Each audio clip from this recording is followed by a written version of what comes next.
चलिए, अब last lecture में अपन लोगों ने क्या कंप्लीट कर लिया था? वादा, प्रॉमिस, है ना।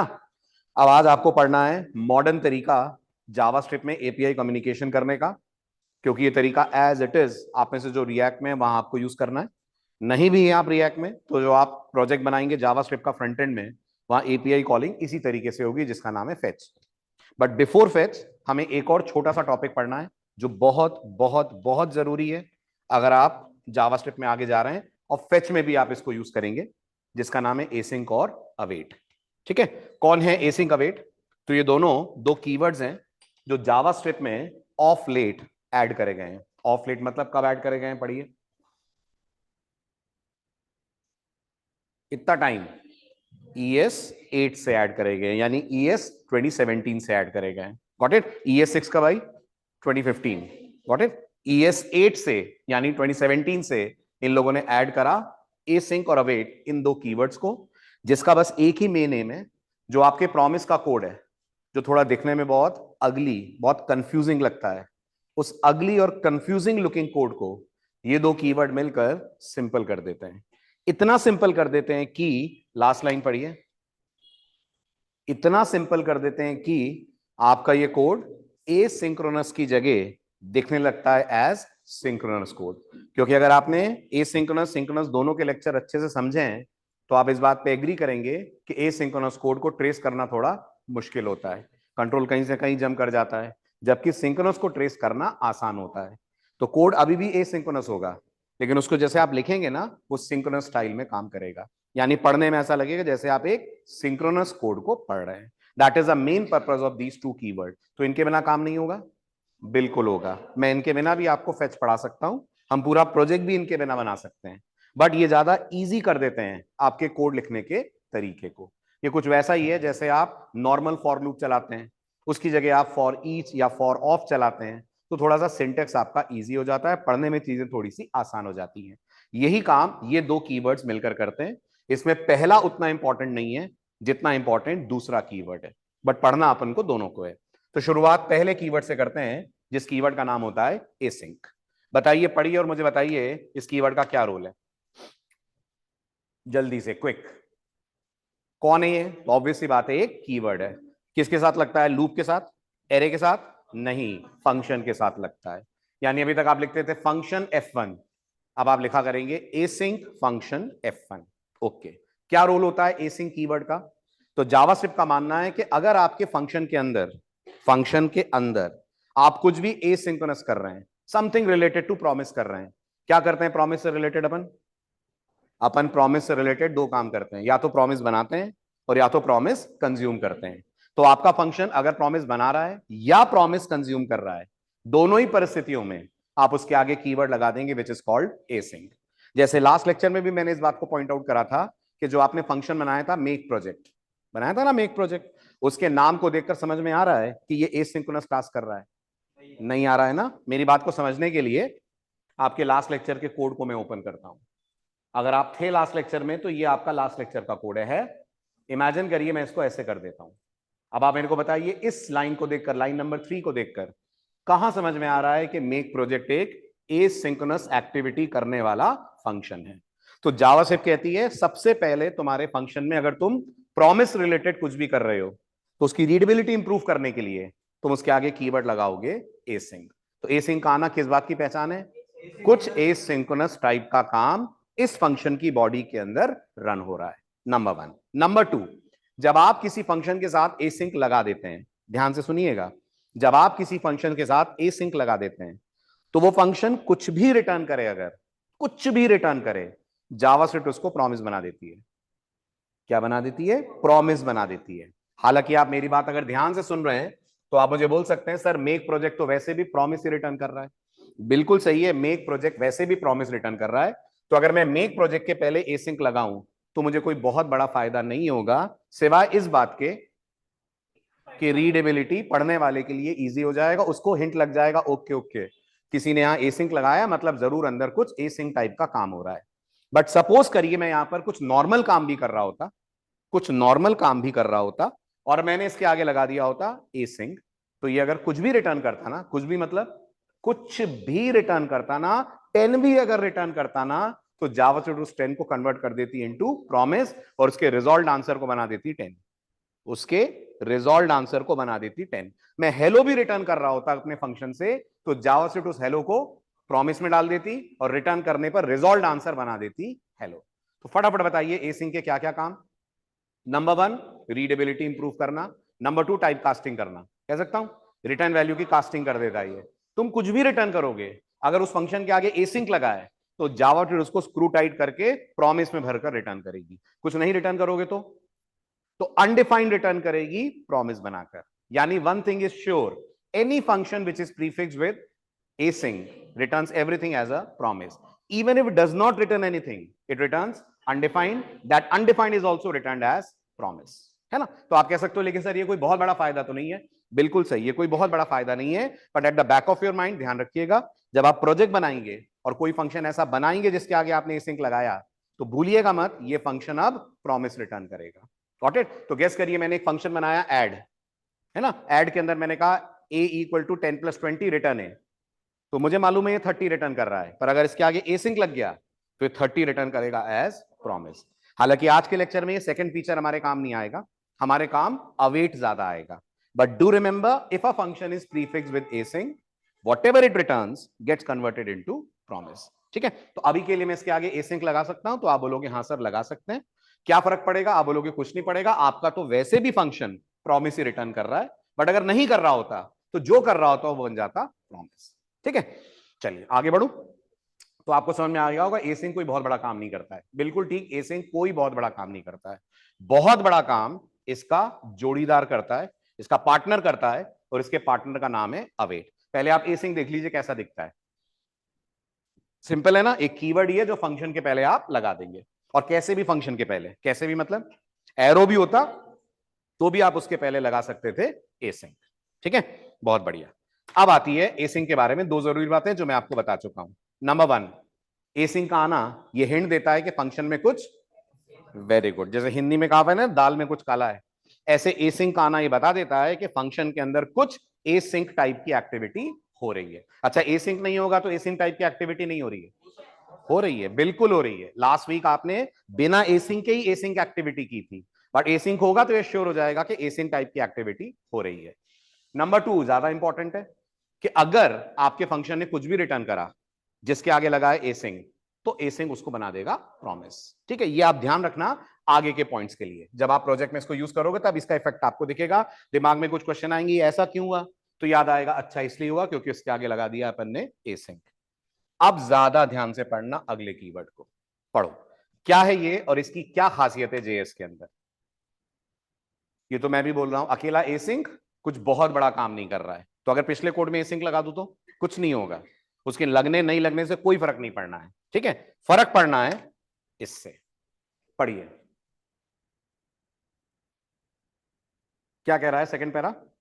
सेकंड पैरा ये कह रहा है कि अगर तुम अवेट यूज करोगे अपने कोड में तो तुम्हारे लिए कंपलसरी होगा कि तुम अपने फंक्शन के साथ एसिंक लगाओ। मतलब एसिंक अवेट के बिना आ सकता है, अवेट एसिंक के बिना नहीं आ सकता है। एसिंक अवेट के बिना आ जाएगा, और एसिंक अवेट के बिना आएगा कुछ खास नहीं करेगा सिवाय इसके कि वो रिटर्न वैल्यू को प्रॉमिस बना देगा और लोगों को ये चिल्ला चिल्ला कर बोलेगा कि मैं जिसके आगे लगाऊं उसके अंदर कुछ एसिंक काम हो रहा है, ध्यान रखना। ठीक है? अब आता है तो फिर अवेट इतना इंपॉर्टेंट क्यों है। पढ़िए अवेट इतना इंपॉर्टेंट क्यों है। नंबर 1, कीवर्ड होने के साथ साथ वो एक ऑपरेटर भी है, और आप ऐसे भी मिल चुके हैं टाइप ऑफ क्या है, वो भी कीवर्ड होने के साथ साथ ऑपरेटर है, तो ये भी कुछ वैसा ही है। Number 2 very important, very very very important, JavaScript कहती है तुम अवेट कहां यूज करोगे, तो तुम वहां यूज करोगे जो फंक्शन प्रॉमिस रिटर्न कर रहा है। यानी if a function is returning a promise, आपको उसके पहले लगा देना है कीवर्ड अवेट। क्या बनाते वक्त या कॉल करते वक्त? कॉल करते वक्त। बनाते वक्त तो एसिंक लगाओगे, कॉल करते वक्त उसके पहले आप लगा दोगे अवेट। तो आपको अगर याद हो तो आप लास्ट लेक्चर में लिख रहे थे let TR equal to make project, लिख रहे थे। आज क्या लिखोगे? Let TR equal to await make project, है ना? अगला डाउट सर इससे क्या होगा, क्या बिना अवेट के फंक्शन कॉल नहीं होगा? बिल्कुल होगा, बट देखो ध्यान से अवेट लगाते ही क्या होगा। मोस्ट इंपॉर्टेंट लाइन जो आज के लेक्चर को गवर्न करेगी वो ये तीसरी लाइन है, क्या बोल रहा है ये, क्या बोल रहा है स्टेटमेंट? अगर अगर किसी फंक्शन को कॉल करते वक्त आपने उसके आगे अवेट लगा दिया है, तो वो फंक्शन जो प्रॉमिस रिटर्न करेगा, क्या रिटर्न करेगा? प्रॉमिस रिटर्न करेगा। ऑटोमेटिकली अवेट उस प्रॉमिस में से रिजॉल्व्ड वैल्यू निकालकर आपको दे देगा। मतलब अभी तक जब आप किसी फंक्शन को कॉल करते थे और वो प्रॉमिस रिटर्न करता था, तो आपको क्या मिलता था? क्या मिलता था वंशिका? प्रॉमिस ही मिलता था। फिर गड़बड़ बात, रिजॉल्व रिजेक्ट कहां से आ गए? गलत बात। उस दिन तो बहुत हंसते कूदते गए थे, अरे ये तो बहुत इजी है, बहुत समझ में आ गया हमें, इसीलिए गड़बड़ हो रही है। मैं ये बोल रहा हूं, लाइन नंबर 20 समझ में आ रही है? आ रही है? क्या line number 20 make project function को कॉल कर रही है? हाँ कर रही है। क्या मेक प्रोजेक्ट प्रॉमिस रिटर्न कर रहा है ऑनलाइन स्टूडेंट्स? यस और नो? कर रहा है। तो क्या पीआर में प्रॉमिस आएगा? हाँ, पीआर में प्रॉमिस आएगा। और पीआर से रिजॉल्व वैल्यू निकालने के लिए क्या करा था अश्विनी अपन ने देन अवेट तो अब लगाएंगे, अपन ने उस दिन लगाया था देन। तो क्या आप मानते हैं जो आपने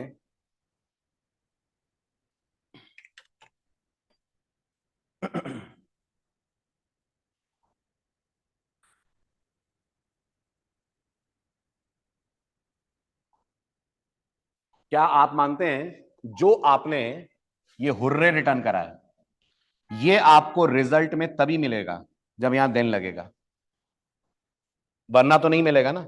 पीआर में से वैल्यू निकालने के लिए देन लगाना जरूरी है ना? और ये वाली वैल्यू तभी मिलेगी ना जब यहां कैश लगेगा। यस और नो? इतना लंबा कोड लिखना पड़ रहा है ना। अब ये जो दो लाइनें तुम लिख रहे हो ना, ये एक में कन्वर्ट हो जाएंगी। कौन सी दो लाइनें? मेक प्रोजेक्ट का कॉल और देन का कॉल। क्या हो जाएगा एक्चुअल में? एक्चुअल में इसकी जगह हम लगा देंगे अवेट। तो क्या होता है बिना अवेट के प्रॉमिस कॉल करने में और अवेट के प्रॉमिस कॉल करने में? बिना अवेट के कॉल करेंगे तो प्रॉमिस मिलेगा, अवेट लगाकर कॉल करेंगे तो प्रॉमिस नहीं, उसकी रिजॉल्व्ड वैल्यू मिलेगी। 2 मिनट का पॉज देकर जरा इस डिस्कशन को प्रैक्टिकली समझते हैं, तभी समझ में आएगा कि हमारा फायदा अवेट यूज करने से क्या होगा। बहुत ही सिंपल कीवर्ड है, लेकिन लोग इसको पता नहीं क्यों टेढ़ा मेढ़ा करके समझते हैं। चलो छोटा सा एक चैलेंज दूं। मेरे पास ये एक फंक्शन है जिसका नाम है गेट इमोजी। ठीक है, मैं चाहता हूं आप इससे एक स्माइली की इमोजी रिटर्न करें 3 सेकंड के बाद वाया प्रॉमिस। मतलब एक प्रॉमिस बनाइए जिसकी रिजॉल्व वैल्यू स्माइली की इमोजी हो, पर कितने टाइम बाद? 3 सेकंड बाद। Can you write down the code? आप डिक्टेट कर सकते हो, मैं लिख दूंगा। बोलो, क्वेश्चन क्लियर है? एक प्रॉमिस बनाना है, ठीक है, जो क्या रिटर्न करे? स्माइली। रिजॉल्व में कि रिजेक्ट में? रिजॉल्व में। रिजेक्ट भूल जाओ अभी। रिजॉल्व में स्माइली रिटर्न करे कितनी देर बाद? 3 सेकंड के बाद। बोलो कोड। शुरुआत मैं कर देता हूं, चलो। थ्योरी नहीं चाहिए, प्रॉमिस का ऑब्जेक्ट बनाएंगे वो तो मुझे ही पता है कैसे बनाएंगे। Let P R equal to new promise. हाँ जी, let P R equal to new promise. बहुत बढ़िया। कॉल बैक लेगा, याद है? प्रॉमिस का कंस्ट्रक्टर कॉल बैक लेता है, जो खुद दो कॉल बैक लेता है ना? तो यहां पर अपन लगा देंगे एक फंक्शन, ठीक है, उसके आर्गुमेंट में एक आ जाएगा रिजॉल्व और एक आ जाएगा रिजेक्ट। वेरी गुड, इतना क्लियर? ठीक है, फिर 3 सेकंड का टाइम कैसे लोगे? सेट टाइम आउट लगाना पड़ेगा। बहुत बढ़िया, तो मैंने कह दिया यहां set time out. Very good. Set time out कितने आर्गुमेंट लेगा?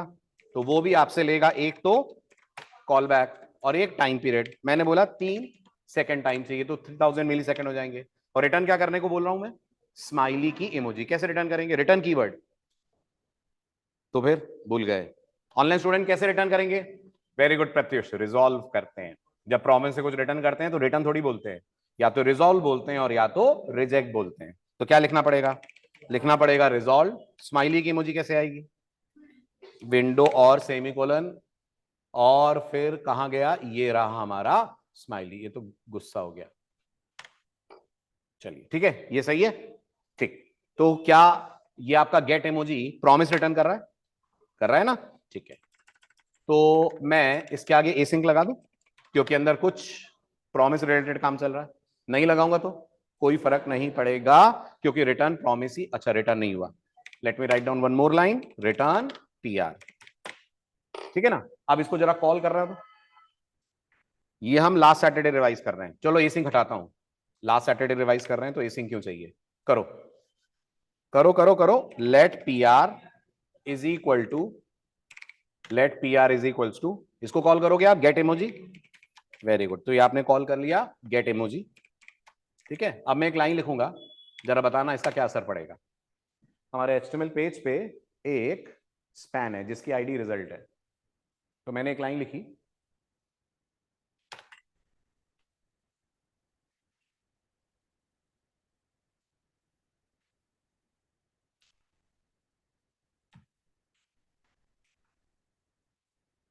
let span is equals to document dot query selector followed by hash result, है ना। और मैंने यहां पर एक लाइन लिख दी, span dot inner HTML is equals to followed by PR। अगर आपको प्रॉमिस क्लियर है तो मुझे बताइए क्या हो रहा है। मैंने देन अवेट देन कैच कुछ नहीं लगाया, तो पहली बात तो जैसे ही ये लाइन चलेगी ये फंक्शन कॉल होगा, कॉल होगा। जब ये फंक्शन कॉल होगा तो प्रॉमिस टाइम लेगा, लेकिन यहां पर आपने देन वेन तो लगाया नहीं है, तो ये लाइन पहले ही चल जाएगी ना 3 सेकंड से, कि नहीं चल जाएगी? चल जाएगी, और ये बोलेगा कि प्रॉमिस अभी सॉल्व ही नहीं हुआ है, प्रॉमिस पेंडिंग स्टेट में है। सही बोल रहा हूं? बहुत बढ़िया। तो इस पेज को रन करता हूं, पहले इतने का इफेक्ट देखिए, तो आपकी पुरानी चीजें रिवाइज हो जानी चाहिए। ओ ओ स्क्रिप्ट टैग ऊपर लग गया, पहले इसको हटा दूं, नहीं तो स्पैन बनने से पहले क्वेरी सिलेक्टर चल जाएगा। ठीक है, ये रन हुआ पेज हमारा, ये मैंने क्लिक करा, ये क्यों हुआ? आपने देन कहां लगाया है, तो कहां हुआ इसमें? फटाक से चल गया, वो अभी तक प्रॉमिस सॉल्व ही नहीं हुआ है। अब वो 3 सेकंड के बाद सॉल्व हुआ होगा, तो चेक करिए वो आपसे क्या बोल रहा है, बोला तुमने प्रॉमिस कंज्यूम ही नहीं करा। क्लियर? ठीक है। अब एक बात बताओ, अगर मैं यहां पर अवेट लगा देता हूं तो क्या होगा?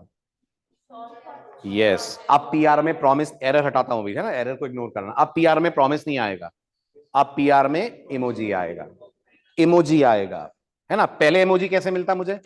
पहले मुझे यहां लिखना पड़ता पीआर डॉट देन, लिखना पड़ता, और देन के कॉल बैक में मुझे पास करना पड़ता एक एक फंक्शन, है ना। उस फंक्शन में लेना पड़ता मेरे को रिजल्ट।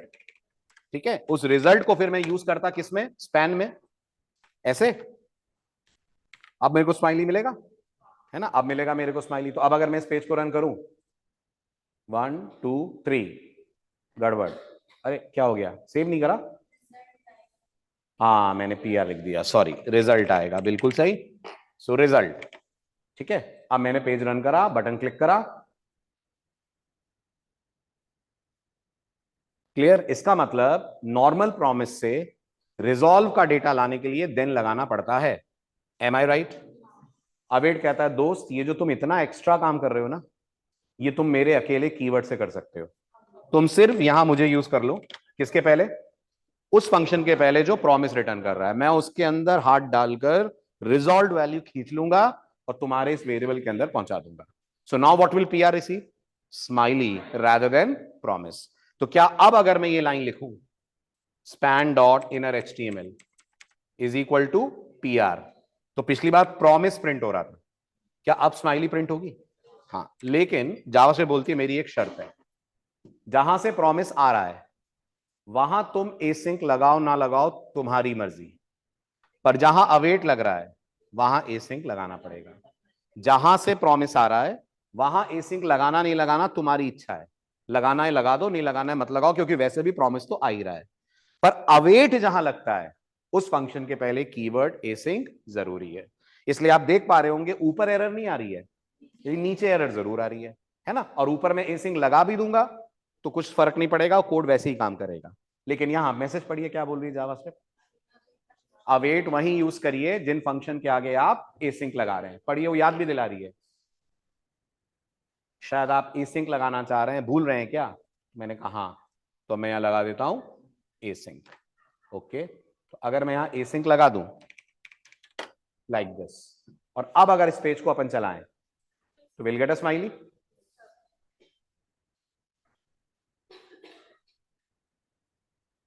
क्लियर हुआ? तो क्या किया अवेट ने? एक तो हमको समझ में आया, रिजल्ट दे दिया। दूसरा आपको समझ में आया, इसने आपके कोड को सिंक्रोनस कर दिया है।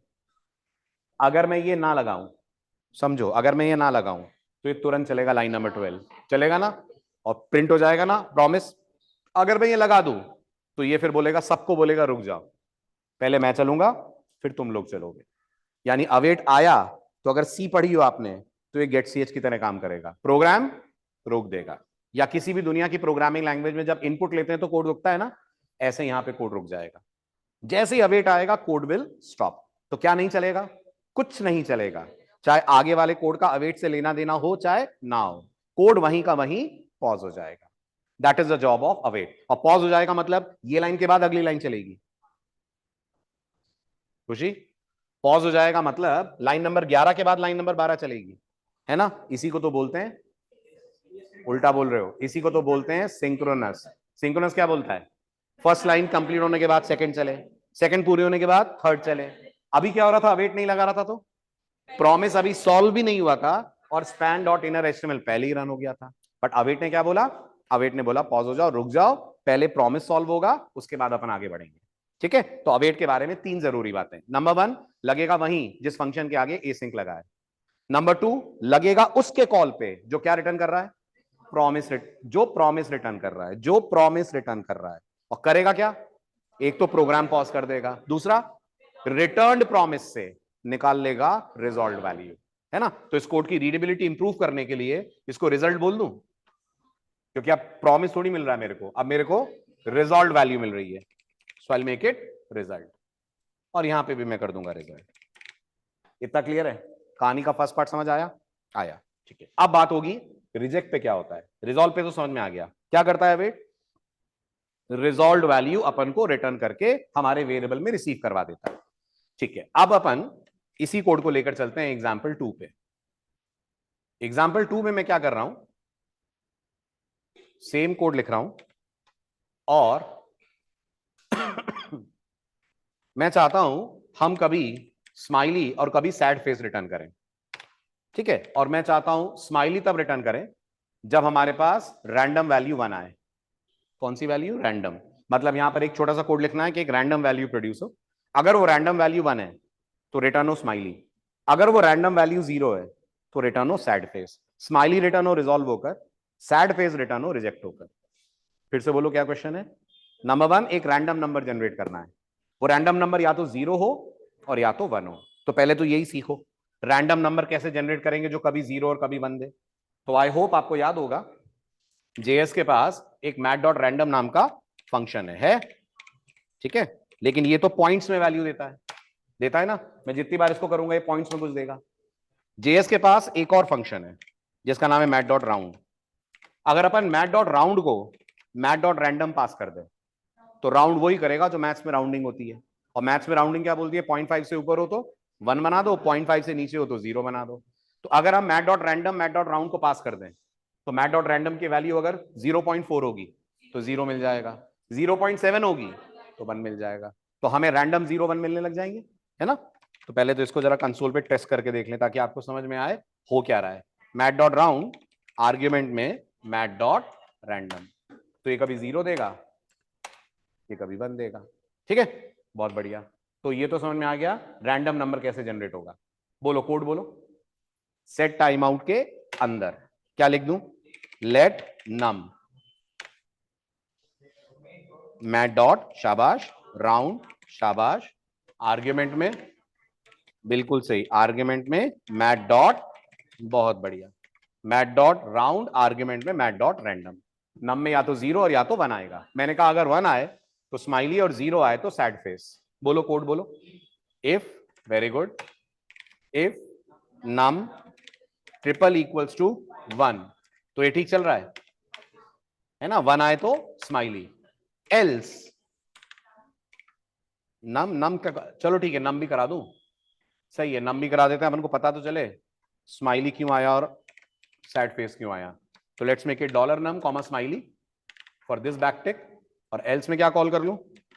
एल्स में कॉल कर लिया जाए रिजेक्ट, और रिजेक्ट में भी नंबर तो मैं चाहूंगा प्रिंट हो, जो आइकन है स्माइली है वो मैं चाहूंगा सैड फेस का प्रिंट हो जाए। सो सैड फेस किधर गया? सैड फेस फर्स्ट वाला ही है, चलो फर्स्ट वाला ले लेते हैं।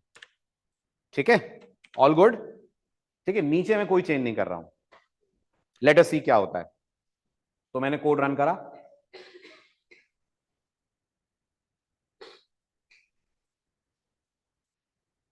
और आई क्लिक्ड ऑन शो रिजल्ट। सही है? क्या हुआ इससे? हाँ, ये कौन सा रन हो रहा है? एग्जाम्पल 1 रन हो रहा है, सॉरी एग्जाम्पल 2 रन होना है। चेंज हुआ एग्जाम्पल 2 में? हाँ हुआ। कर्ली ब्रेस लगा दूं तो आपको थोड़ी रीडेबिलिटी भी इंप्रूव मिलेगी, वरना ये सिंगल लाइन में कन्वर्ट कर देता है वीएस कोड इसको। ठीक है, ये अब आपको प्रॉपर इफ एल्स दिखेगा। index.html एग्जाम्पल 2 रन करा मैंने, क्लिक करा, क्या हुआ? कुछ तो हुआ है, आपको थोड़ी देर बाद समझ में आएगा। अपन अपनी किस्मत टेस्ट करते हैं, स्माइली कब आ रहा है। बिल्कुल से प्रॉब्लम ये है कि आ गया, चलो क्या इस बार क्या आ गया, स्माइली आ गया। तो जितनी बार आपने यहां पे क्लिक करा, अगर वहां से प्रॉमिस रिजॉल्व हुआ तो अवेट अपना काम करेगा, पर अगर प्रॉमिस रिजेक्ट हुआ है तो अवेट थ्रो करवा देगा एक्सेप्शन। ये अवेट की दूसरी खास बात है। पहली खास बात क्या है? अवेट अगर प्रॉमिस रिजॉल्व हुआ तो रिटर्न करेगा प्रॉमिस्ड वैल्यू। अगर अवेट प्रॉमिस को रिजॉल्व होता हुआ नहीं पाएगा तो अवेट एक्सेप्शन थ्रो करेगा। इसका मतलब अगर मैं कंसोल विंडो ओपन करूं और इस कोड को क्लियर करके चलाऊं तो आपको मेरी बात समझ में बेटर आएगी।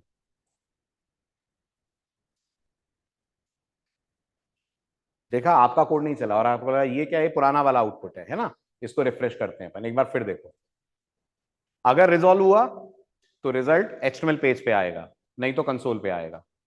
क्या हुआ? रिजॉल्व नहीं हुआ ना, प्रॉमिस 0 आ रही है ना वैल्यू, इसका मतलब प्रॉमिस क्या हुआ है? रिजेक्ट हुआ है। दैट मींस अवेट कहता है मेरे से सिर्फ रिजॉल्व वैल्यू मिलेगी। अब सवाल है फिर रिजेक्टेड वैल्यू का क्या करें? चाहिए रिजेक्टेड वैल्यू? एरर दिखाने के लिए तो चाहिए ना कि काम कर रहे थे नहीं हुआ, तभी तो रिजेक्ट वाला पार्ट चलेगा हमारा, वरना रिजेक्ट तो स्किप हो जाएगा। तो अब जावास्क्रिप्ट आपको बोलती है क्योंकि इस लाइन पे एक्सेप्शन आने के चांसेस हैं। किस लाइन पे? इस लाइन पे। आपको इसको रैप अप करना पड़ेगा दो कीवर्ड्स के अंदर, एक का नाम है ट्राई और एक का नाम है कैच। तो यहां आप लगाएंगे ट्राई। ट्राई में वो कोड डालिए जो आपको रिजॉल्विंग पे चलाना है। क्या चलाना है रिजॉल्विंग पे अपन को? अगर प्रॉमिस रिजॉल्व हो जाए तो अपन को क्या चलाना है? तो आपका जवाब होगा अगर अवेट रिजॉल्व होता है तो ये लाइन भी चलनी चाहिए रिजॉल्व वैल्यू के लिए। तो ये दोनों चले जाएंगे ट्राई में। यानी अवेट के बारे में अगली जरूरी बात, अवेट का कॉल हमेशा ट्राई ब्लॉक में डाला जाता है। इससे क्या होता है? इससे एक्सेप्शन आती है तो पता लग जाता है। कैसे पता लगता है अब वो समझिए। ऐसे पता लगता है कि आप ट्राई के साथ लगाएंगे कैच, जैसे लास्ट लेक्चर में देन के साथ कैच लगा रहे थे, ऐसे ट्राई के साथ कैच लगाएंगे। वहां वाला कैच पैरामीटर में कॉल बैक लेता था, सही बोल रहा हूं? प्रॉमिस का कैच कॉल बैक पैरामीटर में कॉल बैक लेता था, ये वाला कैच पैरामीटर में वेरिएबल लेगा। और यहां वेरिएबल में क्या आएगा? आप खुद समझदार हो, वेरी गुड। जो आपने रिजेक्ट में डाला है वो आ जाएगा एरर में, और जो आपने रिजॉल्व में डाला है वो आ जाएगा रिजल्ट में। ठीक है, तो अब अगर मैं यहां कैच लगा दूं, ब्रेस ओपन क्लोज करूं और यही लाइन उठाकर यहां कॉपी कर दूं, नाम बदलकर एरर कर दूं, तो अब जरा मेरे को फटाफट समझाइए कोड कैसे काम करेगा। अच्छे से समझाओ। जैसे ही बटन क्लिक होगा ये लाइन चलेगी, है ना? ये लाइन चलेगी तो कोड पॉज हो जाएगा, अवेट पॉज कर देगा। ठीक है, किसके इंतजार में? गेट एमोजी से प्रॉमिस लौटने के इंतजार में। Got it? तो ये लाइन जब चली तो गेट एमोजी कॉल हुआ और अवेट ने कोड को यहीं पे रोक दिया, बोला गेट एमोजी की रिटर्न वैल्यू आ जाए, उसके बाद डिसाइड करेंगे क्या करना है। या तो गेट एमोजी रिटर्न करेगा रिजॉल्व्ड प्रॉमिस, और या तो वो रिटर्न करेगा रिजेक्टेड प्रॉमिस। अगर उसने रिटर्न करा रिजॉल्व्ड प्रॉमिस तो अवेट रिटर्न वैल्यू निकालकर रिजल्ट में डाल देगा, और अगर उसने रिटर्न करा रिजेक्टेड प्रॉमिस तो लाइन नंबर 17 के बाद कंट्रोल सीधे छलांग मारेगा लाइन नंबर 19 पे। लाइन नंबर 19 में जो आपने कैच बनाया है उसके एरर में रिजेक्टेड वैल्यू आ जाएगी, और लाइन नंबर 20 उस रिजेक्टेड वैल्यू को स्पैन में कर देगी डिस्प्ले एरर के तौर पे। तो आप चेक करिए क्या बिहेवियर मिल रहा है। पहली बात, अब कंसोल पे कुछ नहीं आएगा, सही बोल रहा हूं? ठीक है, ये तो प्रॉमिस रिजॉल्व हुआ लकीली। देखते हैं कभी रिजेक्ट होता है क्या। ये प्रॉमिस रिजेक्ट हुआ और रिजेक्ट होने पे चल गया कैच। ठीक है, यही है फेच एपीआई के अंदर हमारा फर्दर एम, कि जब हम फेच एपीआई यूज करेंगे, फेच एपीआई भी प्रॉमिस रिटर्न करती है। तो बताओ फेच एपीआई को कंज्यूम कैसे कर सकते हो? दो तरह से, या तो लास्ट सैटरडे वाले स्टाइल को यूज करके, क्या था वो, देन और कैच, और या फिर इस वाले स्टाइल को यूज करके जो है एसिंक और await. So how do you consume a promise?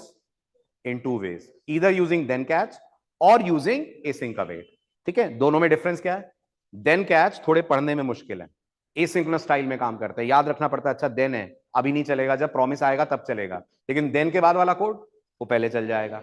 लेकिन एसिंक अवेट अगर लगा दिया तो कुछ भी जो अवेट के बाद है नहीं चलेगा, जावास्क्रिप्ट उसको पॉज कर देगी। और कब तक पॉज कर देगी?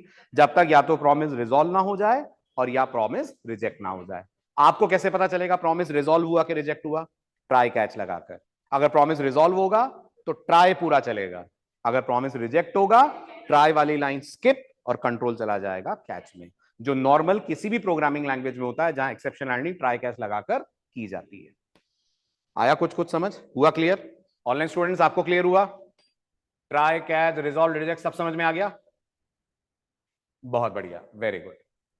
This is the main theme about resolve and reject, sorry async and await.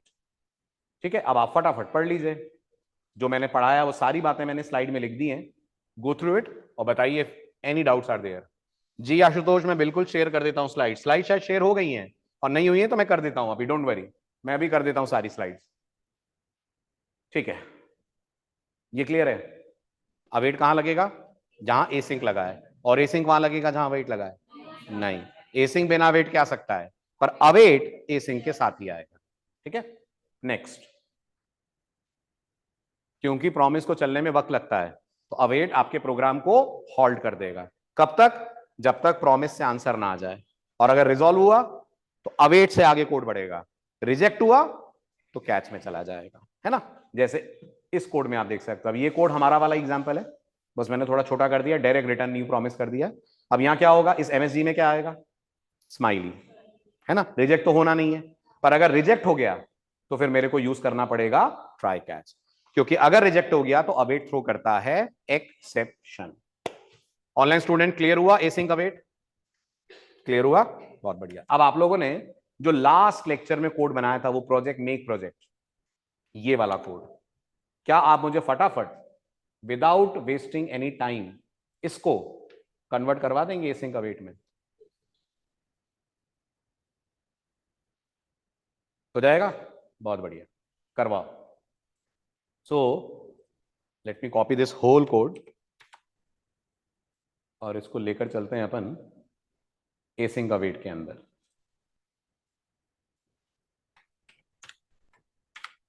ये आपका पुराना वाला कोड है। ठीक है, क्या काम कर रहा है याद है ना? बटन क्लिक करने पर क्या करेगा? करंट सेकंड्स पास करेगा मेक प्रोजेक्ट को। मेक प्रोजेक्ट या तो रिटर्न करेगा हुर्रे, और या तो रिटर्न करेगा सो सैड। सो सैड कब? जब करंट सेकंड ऑड है। हुर्रे कब? जब करंट सेकंड इवन है। और आपने लास्ट टाइम क्योंकि एसिंक अवेट नहीं पढ़ा था तो इसको ट्रेडिशनल वे में हैंडल करा था। ठीक है, तो अब बताइए कहां कहां क्या क्या चेंज आएगा। सबसे पहला चेंज लाइन नंबर 3 पे आएगा, आना चाहिए हालांकि कंपलसरी नहीं है। अच्छा, तो फिर क्यों आना चाहिए? रीडेबिलिटी के लिए, ताकि कोई भी पढ़े तो उसको समझ में आए। अब सोचो, अगर मैं कोड फोल्ड कर देता हूं, इसको बोलते हैं कोड फोल्डिंग, तो भी ये हिंट दे रहा है कि इसके अंदर कुछ एसिंक्रोनस टाइप की एक्टिविटी हो रही है। यहां इसका बस इतना ही रोल है। ठीक है, इंपॉर्टेंट रोल तो इसका यहां पर है। ठीक, line number 1 same, line number 2 same, line number 3 भी सेम। हाँ, जब तक प्रॉमिस नहीं है सब सेम। लाइन नंबर 4 पे आएगा, सॉरी लाइन नंबर 20 पे आएगा चेंज। क्या लाइन नंबर 20 एक ऐसे फंक्शन को कॉल कर रही है जो प्रॉमिस रिटर्न कर रहा है? अच्छा, आपको कैसे पता? नाम देखकर नहीं, ये देखकर। अगर मैंने कोड नहीं भी लिखा होगा, ये किसी और ने लिखा होगा और कोड फोल्डेड भी है, तो भी मैं ये देखकर पहचान जाऊंगा, okay this is going to return promise. तो अगर उसने हेलो रिटर्न करा तो भी प्रॉमिस बन के आएगा। This is for sure a function prefix with async always returns a promise. ठीक है, तो अब यहां क्या चेंज करूं? यहां लगाऊं अवेट, लेकिन अगर यहां अवेट लगाऊं तो पहले तो यहां लगाना पड़ेगा मेरे को एसिंक। Got it? ठीक है, अब लाइन नंबर 20 पे लग जाएगा, बहुत बढ़िया, अवेट। आगे बोलो। अब ये सब कुछ बदलेगा। सबसे पहली बात, ये पीआर, वेरी गुड, ये पीआर बन जाना चाहिए रिजल्ट, वेरी गुड। फिर फिर ये पूरी लाइन हटा दो, ठीक है, और ये रहना, बिल्कुल बिल्कुल बिल्कुल, और ये रहने दो। बट प्रॉब्लम ये है, ये तो सिर्फ तब की बात हुई जब आपको रिजॉल्व वैल्यू चाहिए, पर आपको तो रिजेक्टेड भी चाहिए, तो आपको इसको रैप अप करना चाहिए इनसाइड ट्राई कैच। ये ट्राई ब्लॉक कहां से कहां तक, लाइन नंबर बोलो, लाइन नंबर 23 के बाद तक, मतलब कि यहां तक ये पूरा कॉल जाएगा ट्राई में, और इस कैच को ही ले लें। हाँ, बस थोड़ा सा बदलना पड़ेगा। क्या बदलना पड़ेगा बताओ? पहली बात तो डॉट नहीं आएगा, क्योंकि अब कैच मेथड नहीं है, अब कैच एक ब्लॉक है। पहले वो मेथड की तरह काम कर रहा था तो डॉट से यूज हो रहा था, अब वो एक ब्लॉक है। दूसरा, पैरेंट हटाना पड़ेगा क्योंकि ये कॉल बैक नहीं लेता, ये हमसे सिंपल आर्ग्यूमेंट लेता है जो रिजेक्टेड वैल्यू है, तो ये हटेगा, ठीक है। और करली ब्रेस नहीं आएगा, उसकी जगह पहले पैरेंथेसिस बंद होगा, फिर आएगा ओपनिंग ब्रेस, ठीक है, और फिर क्लोजिंग ब्रेस, और सेमीकोलन हटा दीजिए, ठीक है। हो गया, बिल्कुल हो गया, बिल्कुल हो गया, चेक करिए। अब क्या होगा, अब जब ये लाइन चलेगी मेक प्रोजेक्ट, तो अवेट प्रोग्राम को पॉज करेगा, मेक प्रोजेक्ट को बोलेगा अपना आंसर रिटर्न करो, कंट्रोल मेक प्रोजेक्ट के पास जाएगा, मेक प्रोजेक्ट 3 सेकंड का टाइम लेगा, पूरा प्रोग्राम इस 3 सेकंड के लिए पॉज रहेगा। ये 3 सेकंड बीतने के बाद या तो, हाँ, 3 सेकंड बीतने के बाद या तो प्रॉमिस रिजॉल्व होगा और या तो प्रॉमिस रिजेक्ट होगा। जो भी होगा कंट्रोल पहले लौटकर इसी लाइन पे आएगा। अवेट पूछेगा मेक प्रोजेक्ट से कैसा प्रॉमिस लाए हो। मान लीजिए मेक प्रोजेक्ट ने बोला कि मैं रिजॉल्व प्रॉमिस लाया हूं, तो अवेट बोलेगा लाओ वैल्यू दो, वो वैल्यू अवेट डलवा देगा रिजल्ट में। आपकी वैल्यू होगी हुर्रे प्रोजेक्ट डन, तो यहां हुर्रे प्रोजेक्ट डन आ जाएगा, और सेकंड वाले स्पैन के अंदर डिस्प्ले हो जाएगा स्माइली का आइकन। कैच इग्नोर हो जाएगा, कंट्रोल कैच के बाहर वाली लाइन पे चला जाएगा। पर अगर मेक प्रोजेक्ट ने कहा कि मैं जो प्रॉमिस लेकर आया हूं वो रिजेक्टेड प्रॉमिस है, उस केस में अवेट बोलेगा फिर मैं नहीं करूंगा तुम्हें हैंडल, जाओ कैच के पास जाओ। कंट्रोल सीधा यहां से जम करेगा, यहां ईआरआर के अंदर रिजेक्टेड रिजल्ट आएगा, ये पूरी स्ट्रिंग ईआरआर में आएगी, डिस्प्ले हो जाएगी, और साथ में डिस्प्ले हो जाएगा sad face. This is how we can convert any regular promise code into async await, ठीक है। अब इसको रन कीजिए। 21 है तो क्या होगा, रिजेक्टेड। 25, 30, अब हो जाएगा ट्राई वाला part execute, result. This is async await. Online students clear, perfect, बहुत बढ़िया। तो ये हुई एसिंक अवेट से आपकी मुलाकात। अब आइए मेन टॉपिक पे जो अपन लोगों को पढ़ना है, and that is fetch API, ठीक है। स्टार्ट करते हैं, फेच क्या है और किस सिचुएशन में आप यूज करते हैं। पढ़िए फेच क्या है। फेच एक्सएचआर का ऑल्टरनेट है। एक्सएचआर क्या है, XML HTTP रिक्वेस्ट। ये किस लिए यूज होता है, ये यूज होता है, बहुत बढ़िया जवाब, एपीआई कॉलिंग या एसिंक्रोनस प्रोग्रामिंग के लिए। कब यूज होता है, पुराने जावास्क्रिप्ट में। जो मॉडर्न जावास्क्रिप्ट है उसने 2015 यानी ES6 ऑनवर्ड्स हमें एक नया फीचर दिया, उस नए फीचर का नाम है फेच, जो एक्सएचआर वाला ही काम करेगा लेकिन बेहतर तरीके से। अच्छा, क्या बेहतर है फेच में, पढ़ो। Number 1, it's a promise based API. क्या मतलब है इस बात का, it's a promise based API? Fetch बोलता है मैं प्रॉमिस स्टाइल में काम करूंगा, प्रॉमिस स्टाइल में ही नहीं बल्कि मैं तो प्रॉमिस पे ही काम करूंगा, ठीक है। ये आपके लिए एपीआई कॉलिंग करेगा। तो एक्सएचआर भी एपीआई कॉल करता था, ये भी करेगा, लेकिन ये कहता है मैं जो तुम्हें रिजल्ट दूंगा ना वो प्रॉमिस दूंगा। So what does fetch return, fetch returns a promise. इसलिए to use fetch you should at least know how to how to consume a promise. बनाने की जरूरत नहीं है, बनाना तो अपन एक्स्ट्रा पढ़ा कि कल को हम एपीआई बनाएं और हमें प्रॉमिस की जरूरत पड़े तो कैसे करेंगे। ज्यादा जरूरी है अवेट एसिंक वाला पार्ट या देन कैच वाला पार्ट, क्योंकि ये मैंने आपको याद होगा लास्ट लेक्चर में बोल दिया था कि हम प्रॉमिस में 2 काम करते हैं, प्रॉमिस बनाते हैं और कंज्यूम करते हैं, और मैंने ये भी कहा था कि बनाने वाला काम फेच करेगी, तो हमें ध्यान देना है कंज्यूम वाले काम पे। तो fetch returns a promise, number 1। Number 2, क्योंकि वो प्रॉमिस रिटर्न करती है उतने सारे स्टेप्स नहीं चाहिए होते हैं जितने हमें एक्सएचआर के अंदर चाहिए होते थे। हैंडलर बनाओ, स्टेटस वगैरह देखो, वो सारे अब आपके सिंपल हो जाएंगे। Got it, simple and clean तरीका है। दूसरा, इसके पास ज्यादा पावरफुल फीचर है एज कंपेयर टू एक्सएचआर। अब क्या पावरफुल फीचर है वो आपको भी पता चलेगा, ठीक है। सबसे पहले बात करते हैं फेच का बेसिक सिंटेक्स क्या होता है। पढ़िए, फेच का बेसिक सिंटेक्स क्या है? सेकंड वाला पढ़िए, फर्स्ट वाला तो पढ़ने की जरूरत नहीं। फेच कौन सपोर्ट नहीं करता है? सिर्फ मॉडर्न ब्राउजर करते हैं, सिर्फ इंटरनेट एक्सप्लोरर नहीं करता है। तो इंटरनेट एक्सप्लोरर को यूज भी नहीं करता यार, सिवाय वो पुराने पुराने गवर्नमेंट ऑफिस के, और तो कोई यूज यूज नहीं करेगा। तो आप अगर कोड अपने एप्लीकेशन के अंदर फेच यूज कर रहे हैं, 100% चांसेस हैं कि आपकी एप्लीकेशन हर ब्राउजर पे काम करेगी ही करेगी। ठीक है, अब आता है नंबर 1, फेच क्या है? तो फेच अपने आप में एक मेथड है। एसिंग का वेट क्या थे? वो कीवर्ड थे। प्रॉमिस क्या था? वो ऑब्जेक्ट था। फर्स्ट समझना, सब एसिंक्रोनस प्रोग्रामिंग के रिलेटेड टॉपिक्स हैं। प्रॉमिस ऑब्जेक्ट होता है, एसिंग का वेट कीवर्ड्स होते हैं, फेच मेथड होता है। अच्छा, किसका मेथड होता है? विंडो ऑब्जेक्ट का मेथड होता है। तो अगर आप जाकर विंडो ऑब्जेक्ट को कंसोल पे प्रिंट करेंगे तो आपको जो मेंबर्स मिलेंगे उनमें से एक फेच भी मिलेगा। तो पहले जरा इसी को देखें। ये मैं गया कंसोल पे, ये मैंने कंसोल पे विंडो ऑब्जेक्ट को डिस्प्ले करवाया बाय राइटिंग विंडो। थोड़ा सा मैंने इसको एक्सपैंड करा और आप चेक करिए कहीं फेच है? ये रहा fetch. So fetch is a function or a method belonging to window object, बिल्कुल वैसे जैसे अलर्ट है, जैसे प्रॉम्प्ट है, जैसे डॉक्यूमेंट विंडो का सब ऑब्जेक्ट है, ऐसे फेच विंडो का मेथड है। तो डायरेक्ट फेच भी कॉल कर सकते हैं, हाँ, क्योंकि window is the default object. सही सिंटेक्स है window dot fetch, otherwise you can directly call fetch also. Clear? Great. अब आगे बढ़ते हैं। फेच इतना पॉपुलर क्यों है? क्या सिंटेक्स है फेच का? सिंटेक्स देखते ही आपको मजा आ जाएगा। मजा क्यों आ जाएगा? बेचारा इतना सिंपल है, बस यही फेच है। सोचो अब किसी ने एक्सएचआर पढ़ा हो तो खुशी के मारे पागल हो जाए, है ना? इतना इजी, हाँ बस इतना इजी, यही फेच है। अच्छा, तो इस एक लाइन में सब हो जाएगा? सब तो नहीं, लेकिन 90% काम हो जाएगा। अच्छा कैसे? तो फेच कहता है मुझे सबसे पहले आर्गुमेंट में तुम्हारा एपीआई एंड पॉइंट चाहिए। एपीआई का एंड पॉइंट चाहिए। What is and point? वो यूआरएल जहां मुझे हिट करना है, जहां से मुझे कुछ मिलेगा फ्रॉम द सर्वर एंड। जैसे लास्ट लेक्चर में हमारा API and point world time API का टाइम वाला पार्ट था। Got it? तो हम इसको पास करेंगे यूआरएल डबल कोट्स में। यस, इसको हम डबल कोट्स में यूआरएल पास करेंगे which is nothing but a string. ठीक है, अब ये कहता है मैं उस सर्वर को हिट करूंगा और जैसे ही मुझे वहां से जवाब मिलेगा मैं वो जवाब तुम्हें दे दूंगा in the form of a promise.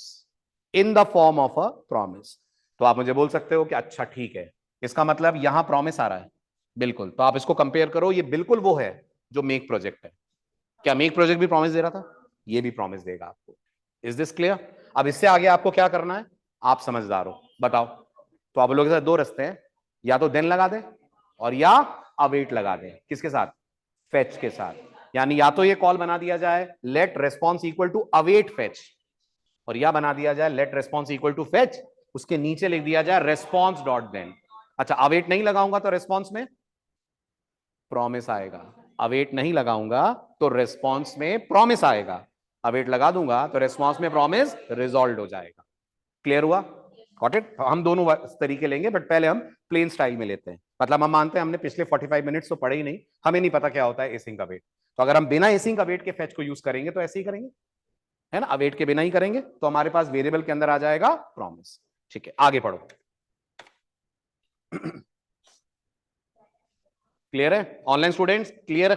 Yes no करते चलिए। जितना बताया मैंने अगर उतना समझ में आ रहा है तो प्लीज यस कर दें। क्लियर है? बहुत बढ़िया। तो फिर फेच का सिंटेक्स कुछ ऐसा होगा क्या? बिल्कुल ऐसा होगा। ठीक है, मैंने अलग से वेरिएबल नहीं लिया, फेच पे ही डॉट लगा दिया है ना? अगर आपको लग रहा है सर ऐसा कैसे, आप अपने में भी कर सकते थे ये काम। जो आपका कोड है, let's go to this one. ये प्रॉमिस स्टाइल में आप हैंडल कर रहे हो चीजों को, है ना? तो rather than going for PR, क्या मैं कह सकता हूं मेक प्रोजेक्ट डॉट देन? कह सकता हूं ना make project dot then. Make project भी तो प्रॉमिस ही देगा, वही वहां हो रहा है। सीधे फेच के साथ क्या दिया है? Fetch dot then. ठीक है, अब ये देन वाला पार्ट कब चलेगा? जब प्रॉमिस रिजॉल्व होगा। और कैच वाला पार्ट कब चलेगा? जब प्रॉमिस रिजेक्ट होगा। क्लियर हुआ? इतना समझ में आया? और रिस्पॉन्स में रिजॉल्व वैल्यू आएगी और एरर में रिजेक्टेड वैल्यू आएगी, है ना? लेकिन थोड़ी चीजें यहां डिफरेंट है, इसलिए बहुत ध्यान से सुनना। यहां तक क्लियर हो गया? सिंटेक्स सिंपल है। ठीक है, आगे बढ़ो। क्या कह रहा है? बहुत ध्यान से सुनिएगा, क्योंकि अगला कोड जो हम बनाने जा रहे हैं उसमें सारे कॉन्सेप्ट लगेंगे। क्या कह रहा है ये कोड? जब रिक्वेस्ट कंप्लीट हो जाएगी तो तुम्हें रिसोर्स मिलेगा। रिसोर्स मतलब सर्वर से जो रिस्पॉन्स आया है तुम्हें वो मिलेगा। ठीक है, अच्छा आगे पढ़ो। अपन ने अवेट नहीं लगाया है, तो फेच की वैल्यू प्रॉमिस बनकर हमारे वेरिएबल में आ जाएगी। आ जाएगी, ठीक है। और फिर जब हम उस पर देन लगाएंगे तो रिजॉल्व होगी। अब सुनना ध्यान से, जब आप देन लगाओगे तो जो रिजॉल्व होकर आपको मिलेगा वो एक ऑब्जेक्ट मिलेगा। मतलब खुद फेच आपको देता है एक ऑब्जेक्ट जो होता है प्रॉमिस, है ना। उस प्रॉमिस को रिजॉल्व करोगे, कैसे करोगे? देन लगाकर करोगे। तो देन लाकर आपको फिर एक ऑब्जेक्ट देगा। समझना, कौन सा ऑब्जेक्ट? इसको बोलते हैं रिस्पॉन्स ऑब्जेक्ट। तो मतलब दो ऑब्जेक्ट हो गए, एक फेच ने दिया, एक देन ने दिया। Is this clear? Very good, ठीक है आगे पढ़ो। क्या है इस रिस्पॉन्स ऑब्जेक्ट की खास बात? अच्छे से पढ़ना, बहुत अच्छे से पढ़ना। ये फर्स्ट पॉइंट क्या बोल रहा है? फर्स्ट पॉइंट ये बोल रहा है, जरा एजेक्स याद करो। जब एपीआई कॉल पूरा हो जाता है और आपकी वो कंडीशन ट्रू हो जाती है, कौन सी कंडीशन भूल गए? Ready state double equal to 4 and status double equal to 200, वो जब ट्रू हो जाती है तो एपीआई कॉलिंग कंप्लीट। तो आपको डेटा किस में मिलता है? रेस्पॉन्स टेक्स्ट में मिलता है। Very good. और वो उसी फॉर्म में मिलता है जिस फॉर्म में सर्वर ने भेजा है। एम आई राइट? और सर्वर किस फॉर्म में भेजता है? जेसन। तो आपको सिंपल सर्वर वाला डेटा जेसन स्टाइल में लाकर एक्सएचआर दे देता था। ऑनलाइन स्टूडेंट ये बात समझ आई? ये बहुत क्रूशियल बात है, नहीं तो फेच का कोड नहीं समझ में आएगा। मैं फिर रिपीट कर रहा हूं, बल्कि रिपीट नहीं कर रहा हूं, आपको दिखा रहा हूं। ये आपका एजेक्स का कोड था। हाँ, मेरा बस इतना सा क्वेश्चन है आपसे, इससे क्या आएगा? जेसन आएगा। एग्जैक्टली वही आएगा जैसा सर्वर ने दिया है। फिर उसके ऊपर आप दुनिया भर के ऑपरेशन करते हो, इसको जावास्क्रिप्ट ऑब्जेक्ट में कन्वर्ट करो, पार्स करो, ऐसा करो वैसा करो। लेकिन ये लाइन रॉ डेटा लाकर देती है ना, जैसा सर्वर ने दिया है ना। अब स्लाइड पढ़ो, स्लाइड क्या समझा रही है। स्लाइड कह रही है एक्सएचआर कहता है मैं तो तुम्हें जैसा सर्वर देगा वैसा दे दूंगा, लेकिन प्रॉमिस ये सॉरी फेच ये बोलता है कि जब तुम मुझे रिजॉल्व करवाओगे, मुझे मतलब मेरे प्रॉमिस को रिजॉल्व कराओगे, तो जो तुम्हें रिस्पॉन्स ऑब्जेक्ट मिलेगा ना, उसमें खाली रिस्पॉन्स ही नहीं होगा, बहुत कुछ होगा। बहुत कुछ में क्या क्या होगा? बहुत कुछ में ये होगा। पढ़ो पढ़ो पढ़ो, लास्ट पैरा। Complete information. अच्छा, what this complete information contains? This complete information contains headers, it contains status, it also contains body. ठीक है, इसको थोड़ा सा एक एग्जाम्पल के साथ करते हैं कंपेयर। आज हम लोग जो कोड लिखने जा रहे हैं वो हम गिटहब से प्रोफाइल डिटेल्स बुलाकर प्रिंट करेंगे। ठीक है, तो क्या कोड बनाने जा रहे हैं, जरा मैं आपको उसका रन टाइम आउटपुट दिखा दूं तो आपके दिमाग में एक पिक्चर बनेगी हमारा आज का प्रोजेक्ट या मिनी एग्जाम्पल क्या है। आज हम ये बनाएंगे।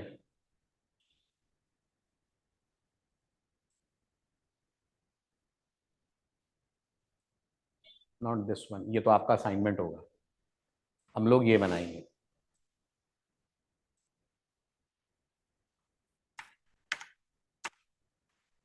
ठीक है, यहां पर हम डालेंगे यूजर की गिटहब प्रोफाइल का नाम और यहां उसकी डिटेल्स आ जाएंगी गिटहब के सर्वर से फेच होकर। है आप में से किसी की गिटहब प्रोफाइल? देखना पड़ेगा, अरे यार गिटहब प्रोफाइल भी देखनी पड़ेगी। ऑनलाइन स्टूडेंट्स आपकी है?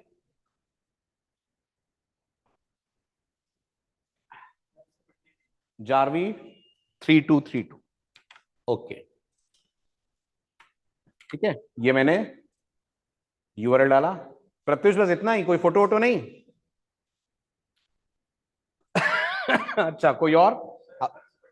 हर्ष पटले 10, बस ये डेटा आ रहा है, ये कोड हम लिखने जा रहे हैं। Is this clear? ठीक है, अब ये कोड लिखने के लिए गिटहब के सर्वर से बात करनी पड़ेगी। गिटहब के सर्वर से बात करने के लिए ये वाला यूआरएल यूज होता है। कौन सा यूआरएल यूज होता है? ये। और वो जहां यूजर है ना, वहां जाएगा हर्ष पटले 10, वो जो पर्पल वाला यूजर आपको दिख रहा है। तो अब मैं आपको डायरेक्ट रॉ फॉर्म में गिटहब के सर्वर का रिस्पॉन्स दिखाता हूं। यहां मैं लिखूंगा हर्ष पटले 10। ठीक है, ध्यान से देखना सर्वर ने क्या दिया। सर्वर ने ये दिया है, ये जेसन है, जेसन है ना। एक्सएचआर आपको ये रिटर्न करता है, लेकिन फेच ये बोलता है कि मैं जो तुम्हें प्रॉमिस दूंगा, जब तुम उसे रिजॉल्व करोगे तो तुम्हारा देन का जो पैरामीटर है उसमें सिर्फ ये नहीं आएगा, ये तो आएगा ही आएगा, इसके अलावा और बहुत सारी डिटेल्स आएंगी जो सर्वर से रिटर्न होती हैं। जैसा अगर आपका कम्युनिकेशन सक्सेसफुल हुआ तो स्टेटस कोड आएगा 200, करते हैं, ठीक है। ऐसे बहुत सारी चीजें आएंगी जो सर्वर रिटर्न करेगा, जो आकर किस ऑब्जेक्ट में बैठ जाएंगी, रेस्पॉन्स ऑब्जेक्ट में। So point two understand is whenever fetch is resolve, हमें जो मिलता है वो जेसन नहीं होता है, वो एक ऑब्जेक्ट होता है जिसको हम क्या बोलते हैं, जिसको हम बोलते हैं रेस्पॉन्स ऑब्जेक्ट, राइट। अब आपको डेटा चाहिए, मुझे तो डेटा चाहिए ना, तो रेस्पॉन्स ऑब्जेक्ट से मांगना पड़ेगा कि लाओ डेटा दो। पढ़ो कैसे मांगोगे रेस्पॉन्स ऑब्जेक्ट से डेटा, ये क्लियर हुआ। एक्सएचआर में और प्रॉमिस में, फ्रेच में क्या डिफरेंस है, क्या डिफरेंस है। एक्सएचआर क्या बोलता है, मैं स्टेटस अलग दूंगा, रिस्पॉन्स टेक्स्ट में डेटा दे दूंगा, लेकिन ये कहता है मैं कुछ भी अलग नहीं दूंगा, सब कुछ एक ऑब्जेक्ट में डालकर दे दूंगा, जिस ऑब्जेक्ट का नाम आप दे दो रिस्पॉन्स ऑब्जेक्ट, बाकी आप कोई भी नाम दे सकते हो, ठीक है। आगे पढ़ो, ये लाइन क्या है, ये जो रिस्पॉन्स ऑब्जेक्ट है ये कहता है मेरे पास कुछ प्रॉपर्टीज और मेथड्स हैं, कुछ प्रॉपर्टीज हैं और कुछ मेथड्स हैं, बट मेरे पास जो मेथड्स हैं ना सब प्रॉमिस बेस्ड हैं। मतलब अगर तुमने मेरे मेथड्स कॉल करे ना तो तुम्हें फिर प्रॉमिस मिलेगा, तो तुम्हें फिर प्रॉमिस मिलेगा, मतलब दो प्रॉमिस आएंगे। हाँ, एक तो फेच प्रॉमिस देगा, एक रेस्पॉन्स प्रॉमिस देगा, गॉट इट। अब हमारे मतलब के रेस्पॉन्स के मेथड्स कौन है, तो अगर आपको लग रहा है आपको डेटा प्लेन टेक्स्ट फॉर्म में चाहिए तो आप कॉल करोगे टेक्स्ट मेथड, किससे कॉल करोगे, रेस्पॉन्स ऑब्जेक्ट से। और अगर आपको लग रहा है आपको डेटा जेसन स्टाइल में चाहिए तो आप कॉल करोगे जेसन मेथड। क्लियर हुआ, इसका मतलब एक प्रॉमिस फेच देगा, दूसरा प्रॉमिस रिस्पॉन्स देगा, गॉट इट, ठीक है। अब अगला सवाल, इंपॉर्टेंट पॉइंट पढ़ना ध्यान से। रिस्पॉन्स कहता है मेरे पास मेथड ही नहीं, मेरे पास प्रॉपर्टीज भी हैं। एक प्रॉपर्टी का नाम है स्टेटस और एक का नाम है स्टेटस टेक्स्ट, आप दोनों को हल्का फुल्का पहचानते हैं। स्टेटस के अंदर स्टेटस कोड आएगा, जैसे कि 200, और स्टेटस टेक्स्ट के अंदर ओके आएगा, और कुछ प्रॉब्लम हुई तो फिर 200 से डिफरेंट कोई स्टेटस कोड आपको मिलेगा। तो रेस्पॉन्स ऑब्जेक्ट के पास क्या क्या है, हमारे मतलब की दो चीजें हो गई, एक मेथड है जिसका नाम है रेस्पॉन्स डॉट जेसन, कॉल करने का तरीका, और दूसरा रेस्पॉन्स डॉट स्टेटस है, स्टेटस से क्या मालूम चलता है, काम हुआ कि नहीं हुआ। अब एक आखिरी बात बहुत ज्यादा इंपॉर्टेंट,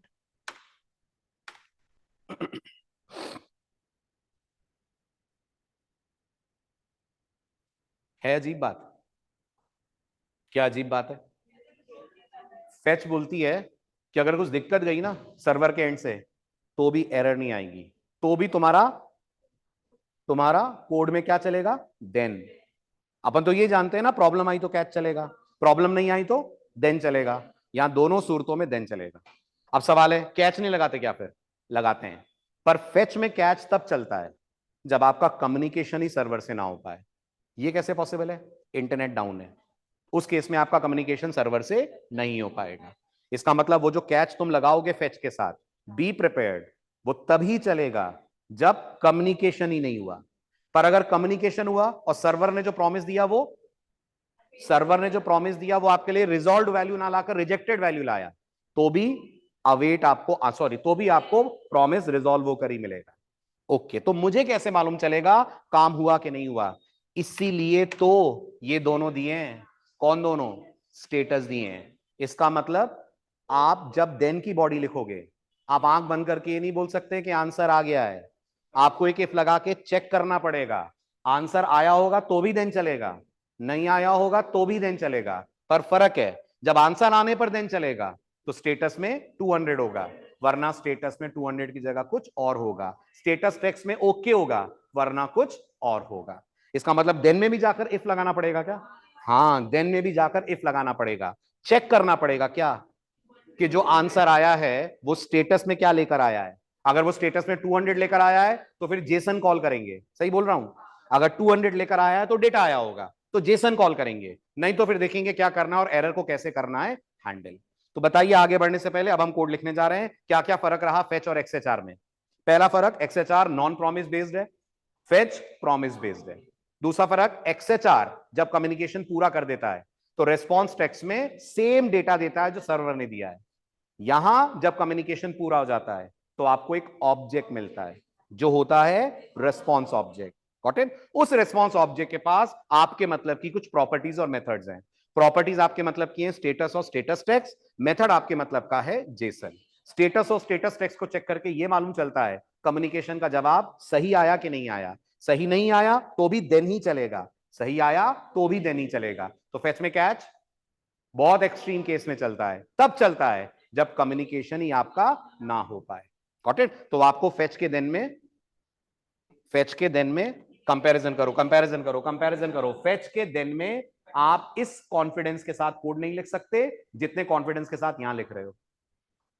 सही कह रहा हूं ना मैं? इसके देन में आपने लिख दिया कि हाँ भैया मुझे तो रिजॉल्व वैल्यू ही मिलेगी, वहां तो देन में भी जाकर ये देखना पड़ेगा कि रिजल्ट जो आपका वेरिएबल है, जो एक्चुअल में रिजल्ट नहीं रिस्पॉन्स के नाम से हम बनाएंगे, क्या ये बता रहा है हमें कि डेटा आया है कि नहीं। तो ये बोलेगा हाँ चेक कर लो, स्टेटस में अगर 200 है तो डेटा आया है, नहीं तो तुम्हारे केस में हो गई है प्रॉब्लम। अब वो प्रॉब्लम कुछ भी हो सर्वर एंड पे, तुमने यूआरएल गलत पास करा, तुमने डेटा गलत पास करा, व्हाटएवर, तो फेच में कैच कम चलता है। वो कब चलता है? जब एक्सट्रीम प्रॉब्लम आए, और एक्सट्रीम प्रॉब्लम नेट कनेक्शन आप ऑफ कर दिए तो कैच चलेगा, अदरवाइज देन ही चलेगा, चलने पर भी और वहां से एरर आने पर भी देन ही चलेगा। ये बहुत इंपॉर्टेंट बात है फेच के बारे में। रेस्पॉन्स जेसन क्या रिटर्न करेगा? बिल्कुल आ रहा उन्नति, रेस्पॉन्स जेसन क्या रिटर्न करेगा? यहां तक क्लियर हुआ? नहीं issue. Response dot Jason JS object return नहीं करता, रेस्पॉन्स डॉट जेसन रिटर्न करेगा प्रॉमिस। जिस प्रॉमिस को रिजॉल्व करेंगे तो रिटर्न होगा जेएस ऑब्जेक्ट। याद आया? हाँ नहीं, दो ही रिटर्न होंगे, तीन क्यों रिटर्न होंगे? दो ही होंगे। एक फेच रिटर्न करेगा, रेस्पॉन्स के पास आ जाएगा, रेस्पॉन्स डॉट जेसन करेंगे तो फिर एक प्रॉमिस रिटर्न होगा, है ना? आपको इसीलिए तो मैंने बोला था, इस लाइन का मतलब आपने शायद नहीं समझा। अगर आपको ये लाइन कंफ्यूजिंग लग रही है तो आप जरा एक बार फिर पढ़िए, एक बार फिर पढ़िए। ये लाइन क्या कह रही है? मेरे को ये तो समझ में नहीं आ रहा क्या कह रही है ये line. What do you mean by promise based method? This returns promise. समझ रहे हैं? तो फिर इसका मतलब अगर ये प्रॉमिस रिटर्न करता है तो एक और देन चाहिएगा। यस, तो अभी तक क्या आ रहा था? देन और कैच। अब आएगा then, then catch, then, then catch. Got it? तो वो दूसरा वाला देन कब चलेगा? जब ये चलेगा। फिर से करें डिस्कस। फेच क्या लेकर आता है? फेच प्रॉमिस लेकर आता है, ठीक है। वो प्रॉमिस रिजॉल्व होता है तो क्या चलता है? देन चलता है। वो प्रॉमिस रिजॉल्व होगा तो देन चलेगा। क्या लाएगा वो रिजॉल्व होकर? ऑब्जेक्ट लाएगा। शाबाश। प्रॉमिस टाइप का, रिस्पॉन्स टाइप का। उस रिस्पॉन्स के अंदर एक मेथड है जिसका नाम है जेसन। ये कहता है तुम मुझे कॉल करो तो मैं तुम्हें डेटा दूंगा, लेकिन मैं डायरेक्ट नहीं दूंगा, मेरा भी स्टाइल है, मैं डेटा प्रॉमिस में डाल के दूंगा। तो जो मुझसे मिलेगा वो एक प्रॉमिस होगा, जब वो रिजॉल्व होगा तो तुम्हें जावास्क्रिप्ट ऑब्जेक्ट मिल जाएगा, जावास्क्रिप्ट ऑब्जेक्ट मिल जाएगा। इसका मतलब अगर हम गिटहब से बात करेंगे तो अब जरा रॉ फॉर्म में समझो। गिटहब का सर्वर ये देगा, हाँ जी गिटहब का सर्वर ये देगा, लेकिन फेच क्या करेगा बताओ, जल्दी से बताओ। फेच इस पूरे को एक ऑब्जेक्ट में डाल देगा, जिस ऑब्जेक्ट का नाम होगा रिस्पॉन्स। ये पूरा एक ऑब्जेक्ट में चला जाएगा, ठीक है। ये बैठा हुआ है आपका रिस्पॉन्स, इसके अलावा वो स्टेटस रखेगा, स्टेटस टेक्स्ट रखेगा, सब कुछ इसके पास है, ठीक है। अब आपको ये चाहिए, डायरेक्ट नहीं मिलेगा, इसको एक्सेस करने के लिए आपको कॉल करना पड़ेगा जेसन। किसका मेथड है? रेस्पॉन्स का, प्रॉमिस का नहीं है, रेस्पॉन्स का मेथड है। Got it? तो कहना पड़ेगा रेस्पॉन्स डॉट जेसन। क्या देगा? ये देगा, लेकिन ऐसे नहीं देगा, ये फिर एक ऑब्जेक्ट देगा, जो कैसा ऑब्जेक्ट होगा? प्रॉमिस। इसको जब तुम देन को दोगे तब कहीं जाकर तुम्हें ये डेटा मिलेगा, और हां कन्वर्टेड मिलेगा। कन्वर्टेड मतलब thankfully, thankfully, thankfully online student parse नहीं लगाना पड़ेगा। पार्स नहीं लगाना पड़ेगा। पार्स लगाते थे एक्सएचआर में, लगाते थे ना? क्या लिखते थे आप? JSON dot parse. वो नहीं लगाना पड़ेगा। तो आप कह सकते हो ओके, तो जब मैं रेस्पॉन्स डॉट जेसन लिखूंगा तो मेरे को एक प्रॉमिस मिलेगा, जिसको मैं अगर रिजॉल्व करवा लूं तो मेरे को जावास्क्रिप्ट स्टाइल में डेटा मिल जाएगा। Got it? इसका मतलब फेच में जेसन डॉट पार्स की तो आवश्यकता ना के बराबर आपको पड़ेगी, बहुत रेयर केस में कभी पड़ेगी, अदरवाइज आपके सारे काम इस मेथड से हो जाएंगे, which is response dot JSON. तो कितने प्रॉमिस आए?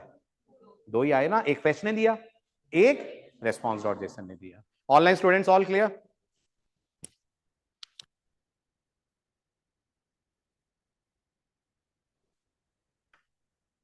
अवेट रिस्पॉन्स डॉट जेसन से मिल जाएगा डायरेक्ट। अवेट, उन्नति थोड़ा माइक ऑन करके पूछिए। अवेट मिल जाएगा, मैं समझा नहीं। एक मिनट में आपका माइक ऑन कर रहा हूं।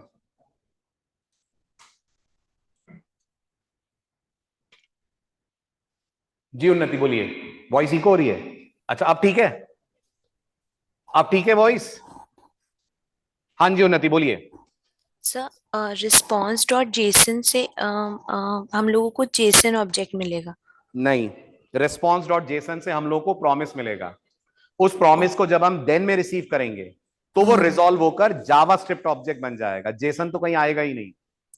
ओके सर, तो रिस्पॉन्स डॉट जेसन से प्रॉमिस मिलता है, और अगर हम लोग वो अवेट लगा देते हैं तो बिल्कुल वो सही। तो अब आप खुद prom- सोचो, अगर आपने रिस्पॉन्स डॉट जेसन के कॉल के पहले अवेट लगा दिया तो क्या रिटर्न होगा? Resolve value. और वो रिजॉल्व वैल्यू क्या होगी? JavaScript object, Jason okay object नहीं। ओके ओके, गॉट समझ इट। रहे हैं? जैसे मैं कंपेयर करता हूं, इससे कंपेयर करो उन्नति। ये वाला जो एग्जांपल अपन ने अभी अभी डिस्कस करा, लेट मी ओपन प्रॉमिस। ये रहा आपका अभी वाला एग्जांपल जो अपन ने अभी अभी डिजाइन करा। ये एग्जांपल में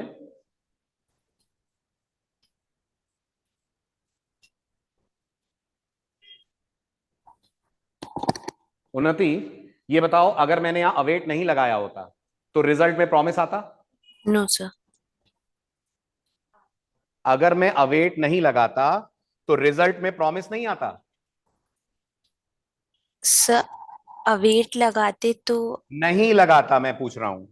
अगर मैं नहीं तब अवेट नहीं आता। लगाता हाँ, और मेक प्रोजेक्ट को कॉल करता तो रिजल्ट में प्रॉमिस आता? करेक्ट करेक्ट आता। करेक्ट। अगर मैं यहां पर अवेट लगा रहा हूं तो मुझे रिजल्ट में प्रॉमिस की रिजॉल्व वैल्यू मिलेगी, यस जो मेरे एग्जांपल में एक स्ट्रिंग है। यस। राइट। अब आप इमेजिन कर लो, ये जो अवेट है ये मैंने रिस्पॉन्स डॉट जेसन के पहले लगाया है। तो जब हाँ, मैं कहूंगा अवेट रिस्पॉन्स डॉट जेसन तो मेरे को रिजल्ट में वो मिलेगा ना जो जेसन वाले प्रॉमिस की रिजॉल्व वैल्यू होगी। Yes sir. और रिस्पॉन्स डॉट जेसन वाले प्रॉमिस की रिजॉल्व वैल्यू क्या होती है? JavaScript object. ऑब्जेक्ट। तो मेरे को जावास्क्रिप्ट ऑब्जेक्ट मिल जाएगा। Okay sir, okay. Clear? Yes. Okay. हाँ जी। सो अब अपन को ये एप्लीकेशन बनानी है। जो जरूरी बातें थी सारी आपसे हो गई। एक इंपॉर्टेंट बात और है वो, लेकिन मैं आपको कोड में समझाऊंगा। ठीक है? तो दिस इज व्हाट। अच्छा पहले आप थ्योरी पूरी पढ़ लो, इन केस कोई बात आपको नहीं समझ में आई हो तो। ये समझ में आ रहा है सेकंड पैरा? वहां से अगर स्टेटस कोड 200 नहीं भी आया तो भी माना जाएगा सक्सेस, तो भी देनी चलेगा, कैच नहीं चलेगा। Got it? तो फिर कौन बताएगा प्रॉब्लम है? फेच बोलता है मैं सिर्फ कैच तब चलाऊंगा जब कम्युनिकेशन में कोई प्रॉब्लम हो। और वो कब होगी? जब नेटवर्क डाउन होगा, नेटवर्क इंटरप्ट हो जाए, राइट, सर्वर डाउन हो जाए। ठीक है, आगे बढ़िए। तो फिर तो फिर हमको देन के अंदर ही चेक करना पड़ता है कि स्टेटस 200 है या नहीं है। अगर नहीं है तो मतलब एरर है तो मतलब आंसर आ गया है। ठीक है, नेक्स्ट। अब ये कोड लिखना है अपन को। यूआई मैंने बना दिया है, अपन को सिर्फ जेएस कोड लिखना है। ठीक है, क्या है यूआई? ये यूआई है जो अपन अब डिस्कस करने जा रहे हैं, और इसको देन यूज करके मैं बनाऊंगा, एसिंग अवेट यूज करके आप बनाएंगे। बना लेंगे? मेरे देन वाले कोड को एसिंग अवेट में कन्वर्ट कर देंगे। ठीक है, तो ये रहा आपका फर्स्ट एग्जांपल जो अपन लोगों को करना है। ये मैं आपको सीधे वर्किंग मॉडल दिखा रहा हूं इसका। ये हमारा एचटीएमएल पेज है। ये सब जो यूआई बना यूजिंग सीएसएस, फ्लेक्स बॉक्स वगैरह लगा हुआ है, वो आप इजीली ट्रेस कर लोगे। जैसे इस बटन पे क्लिक होगा, जैसे मैंने अपना ही पास करा के सचिन 95, जैसे इस बटन पे क्लिक होगा कम्युनिकेशन होगा सर्वर से, और कम्युनिकेशन होकर आपको यहाँ रिस्पॉन्स मिल जाएगा। अच्छा, और अगर मैंने कह दिया के सचिन 96, शायद इस नाम का कोई यूजर आईडी नहीं है, तो ये आएगा। ठीक है, डन। स्टार्ट करें। ये कोड अपन लोगों को लिखना है। ठीक, अब आप फटाफट एचटीएमएल को देख लीजिए। इन केस कोई डाउट है तो पूछिए। ये एचटीएमएल है, और कोई डाउट नहीं है तो मैं पूछूंगा कुछ, उसका जवाब दीजिए। पहले आप देख लो। In case you have any questions please ask.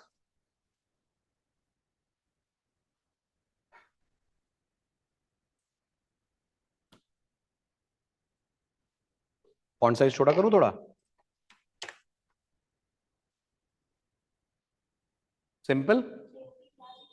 हाँ वो तो वो बेटा CSS लगाने के लिए दी है ना, इस नाम की CSS में क्लास है input group,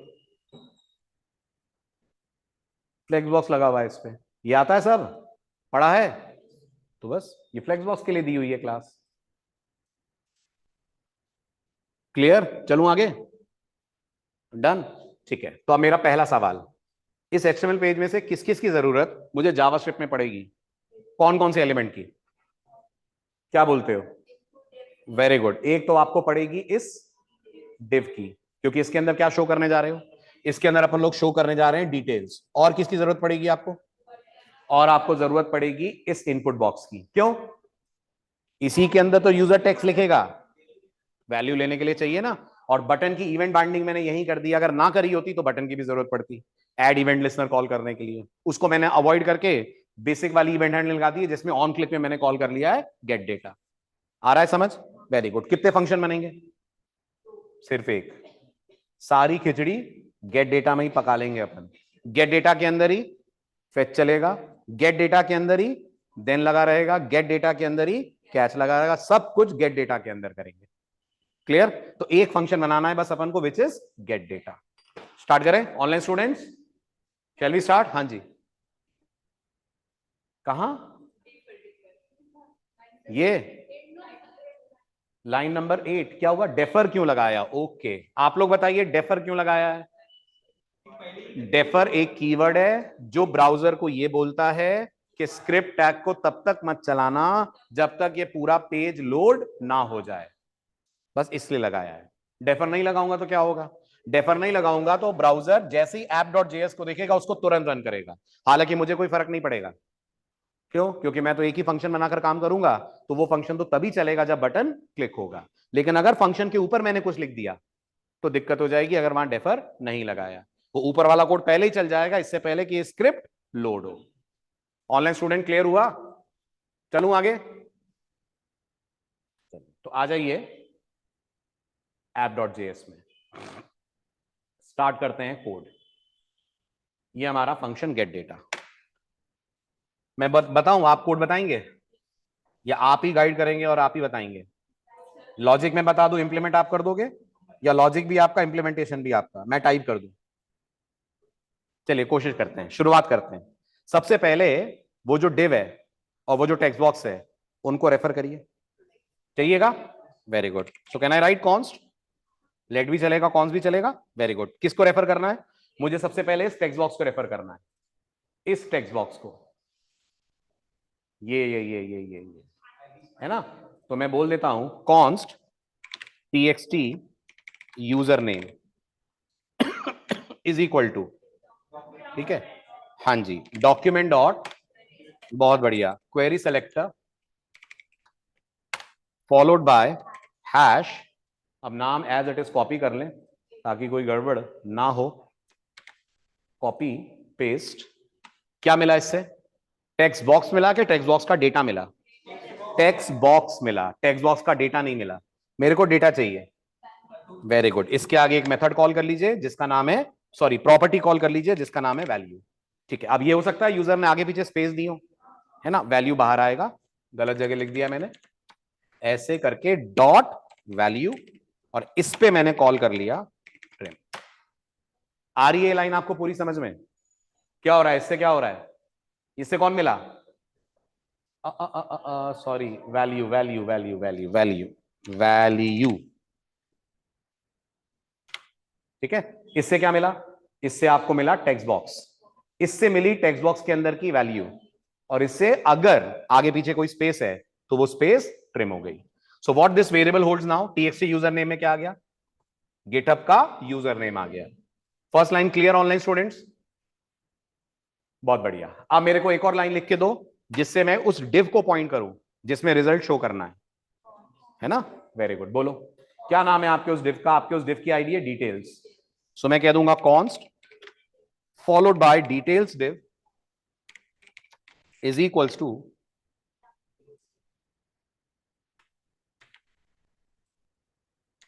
details div is equals to this line, और आईडी की जगह हैश डिटेल्स, डिटेल्स।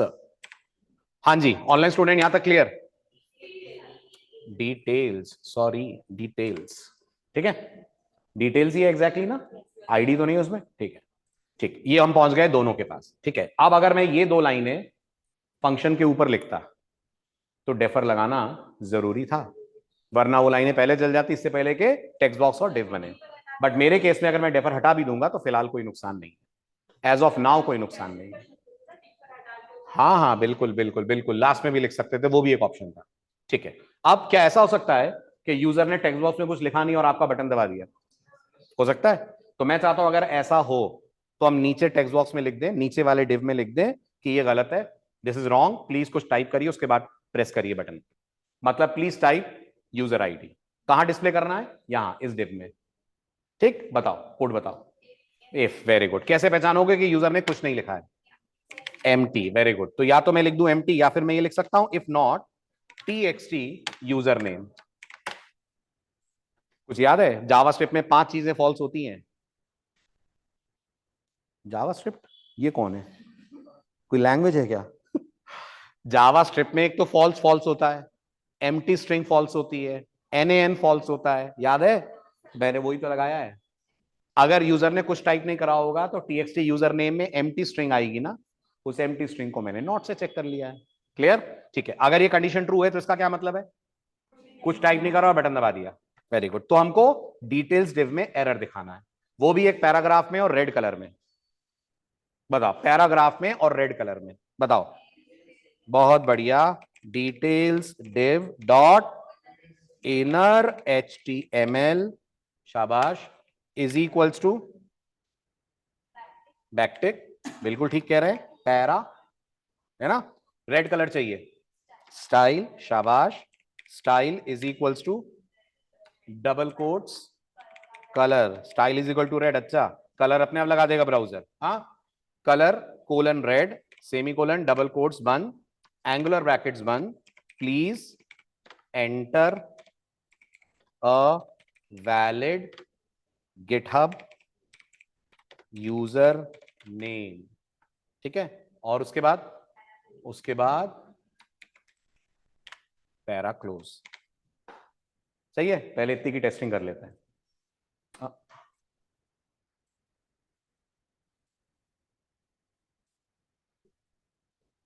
सही है, first part done, very good. चलिए, अब अगर इस इफ में नहीं गए तो इसका क्या मतलब निकाला जाए? अब असली काम शुरू। अगर इस इफ, एल्स की तो जरूरत ही नहीं है, रिटर्न डाल दूं, है ना, तो इस इफ से आगे ही नहीं जाएंगे, यहीं से लौट जाएंगे, ठीक है। अब अगर इस इफ में नहीं गए, इसका क्या मतलब? कुछ तो टाइप हुआ है, क्या करना है अब? क्या कर, फेच कॉल करना है, वेरी गुड। अब अपन को कॉल करना है फेच, बोलो बोलो बोलो बोलो बोलो बोलो, लेट, हाँ यूआरएल, ठीक है, ये रहा यूआरएल, ये रहा यूआरएल, एग्जैक्टली, इसमें क्या कंकैटनेट करना पड़ेगा? वो यूजर नेम, ओके, बिल्कुल ठीक। तो क्या करूं बोलो, नोटपैड ले लूं? इसको पेस्ट कर देता हूं और यहां से इसको कर लेते हैं कॉपी, बोलो। तो एक लाइन लिख रहा हूं, आप बताइएगा समझ आया? Let end point is equals to double quotes this this replaced with plus user name, txt user name. क्या बोलते हैं, आया कुछ कुछ समझ? क्या होगा, इस यूआरएल के अंदर ये यूजर नेम अपेंड हो जाएगा, तब आपका एक पूरा कंप्लीट गिटअप का यूजर आईडी का यूआरएल बन जाएगा। Online student step clear? जल्दी जल्दी बताइए, यहां तक क्लियर हुआ? आगे बढ़ू, ठीक है। अब इसके बाद जल्दी से, वेरी गुड, सो फेच नहीं, let pr equal to fetch, और फेच में एंड पॉइंट, बहुत बढ़िया। फिर pr में क्या आएगा? प्रॉमिस आएगा। कैसे उठाओगे प्रॉमिस से डेटा? pr डॉट देन लगाएंगे, very good, pr dot then, ठीक है। इस देन के पैरामीटर में क्या जाएगा? कौन सा देन है ये? प्रॉमिस वाला देन है, प्रॉमिस वाले देन के पैरामीटर में क्या जाता है? कॉल बैक, तो इस देन के पैरामीटर में जाएगा एक कॉल बैक, वेरी गुड। इस कॉल बैक का आर्गुमेंट कौन होगा? नहीं बेटा, इस कॉल बैक का आर्ग्यूमेंट रेस्पॉन्स ऑब्जेक्ट होगा। फिर से कंफ्यूज हो रहे हो। फेच क्या रिटर्न करेगा? प्रॉमिस। वो प्रॉमिस को जब आप देन से रिजॉल्व कराओगे तो मिलेगा रेस्पॉन्स ऑब्जेक्ट, मिलेगा। ठीक है, ठीक। अब आगे बढ़ने से पहले जरा इस रेस्पॉन्स ऑब्जेक्ट को ही देखा जाए। ठीक है, इतना देखते हैं क्या आया अपने पास, फिर सोचेंगे आगे क्या करना है क्या नहीं करना है। ठीक, इस रेस्पॉन्स को प्रिंट करते हैं अपन। सो कंसोल ओपन कर लेते हैं और गिटहब में बाय डिफॉल्ट क्या आता है वो भी अपन ले लेते हैं, तो जरा अपन कंपेयर कर पाएंगे। ब्राउजर को नॉर्मली क्या मिला और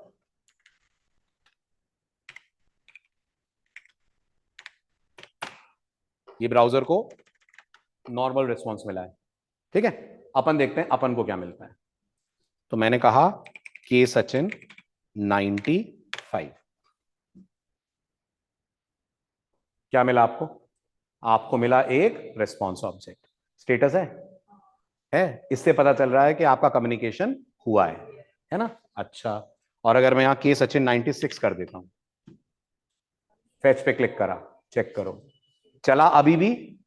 देन चला ना देन, जबकि आपका यूआरएल गलत था, इस नाम का कोई एंड पॉइंट नहीं है, कोई यूजर नहीं है, फिर भी आपका देन ही काम करा, कैच नहीं चला। Is this clear? ये मैं समझा रहा था कि अगर आपका यूआरएल में दिक्कत है तो भी यहां चलेगा देन। तो आपको कैसे पता पहले वाले में काम हुआ और दूसरे वाले में नहीं हुआ? वेरी गुड, आपको स्टेटस ने बताया। अगर स्टेटस की वैल्यू 200 है तो काम हुआ, ओके की वैल्यू ट्रू है तो काम हुआ, अदरवाइज ओके की वैल्यू फॉल्स होगी। ऑनलाइन स्टूडेंट ये समझ में आया रेस्पॉन्स का बिहेवियर? आया? बहुत बढ़िया, वेरी गुड। ठीक है, तो अब मुझे बताइए, क्या मुझे यहां पर एक इफ लगाना चाहिए? ये चेक करना चाहिए कि काम हुआ है कि नहीं हुआ है। और ये इफ मैं लगाऊंगा by writing response dot status या फिर रेस्पॉन्स डॉट ओके, है ना, response dot okay not double equal to 200। अब एक और नई चीज सीखो, क्या लग रहा है अगर ये हुआ है तो क्या करना है? फेच ने तो नहीं करा लेकिन आपको करना है, एरर देनी है, नहीं देनी है? देनी है। और एरर का कोड कहां लिखेंगे? कैच में। तो हम चाहेंगे ना यहां से कैच में चले जाए। नहीं आ रही मेरी बात समझ? अगर ये इफ ट्रू है तो मैं एरर मैसेज प्रिंट करूंगा, या तो मैं वो एरर मैसेज यहीं प्रिंट कर दूं, और या फिर ट्रेडिशनली जो हम ये करते हैं एरर प्रिंटिंग के लिए हम कैच की तरफ जाते हैं। बट अपने आप नहीं जाएगा कैच पे, कंट्रोल आपको फेंकना पड़ेगा कैच की तरफ। अब ये बताओ लूप को कैसे रोकते हो? ब्रेक लगाकर। अगर आप चाहते हो देन से कंट्रोल कैच में चला जाए तो यहां लगाते हैं हम कीवर्ड थ्रो। क्या लिखते हैं? थ्रो। और जैसे ही थ्रो लिखते हैं जावास्क्रिप्ट देन छोड़कर जंप कर जाती है कैच की तरफ। अदरवाइज वो कैच में तभी जाएगी जब फेच कम्युनिकेट ही ना कर पाए। बट फेच ने तो कम्युनिकेट करा, इंटरनेट तो डाउन नहीं था, तो आपका कैच अपने आप नहीं चलेगा, आपको फोर्सफुली कैच की तरफ जाना पड़ेगा। ऑनलाइन स्टूडेंट ये भी बात समझ में आई? Very good. तो इसका मतलब ये हमारा देन कहां खत्म हो रहा है? ये हमारा देन यहां खत्म हो रहा है। यहां अगर मैं डॉट लगाकर एक कैच लगा दूं, कैच भी पैरामीटर में एरर लेगा। शाबाश। तो मैं यहां क्या करूंगा, मैं यहां से लिखूंगा थ्रो। ठीक है, अब जैसे आप न्यू डेट लिखते हो तो क्या बनता है? डेट का ऑब्जेक्ट बनता है। लिख दो न्यू एरर, क्या बन जाएगा? एरर का बन जाएगा ऑब्जेक्ट। ठीक है, प्रॉब्लम पता है आपको क्या है? क्यों ये ट्रू हुआ है? क्योंकि यूजर नेम गलत था, के सचिन 96 नहीं था ना कोई यूजर। तो अपन यहां मैसेज डाल देते हैं यूजर नॉट, शाबाश, यूजर नॉट फाउंड। क्लियर हुआ? ये अपन थ्रो में लिख देते हैं। Got it? अब अगर ये थ्रो चला तो फिर कुछ नहीं चलेगा, सीधे कंट्रोल आ जाएगा कैच में। Got it? ऑनलाइन स्टूडेंट यहां तक क्लियर? कैच तक की कहानी क्लियर? बहुत बढ़िया, वेरी गुड। तो चलो इसको ट्राई करके देखते हैं, क्या इसमें कैच चल रहा है? तो मैं यहां लॉग करता हूं और लॉग में कर देता हूं किसको प्रिंट?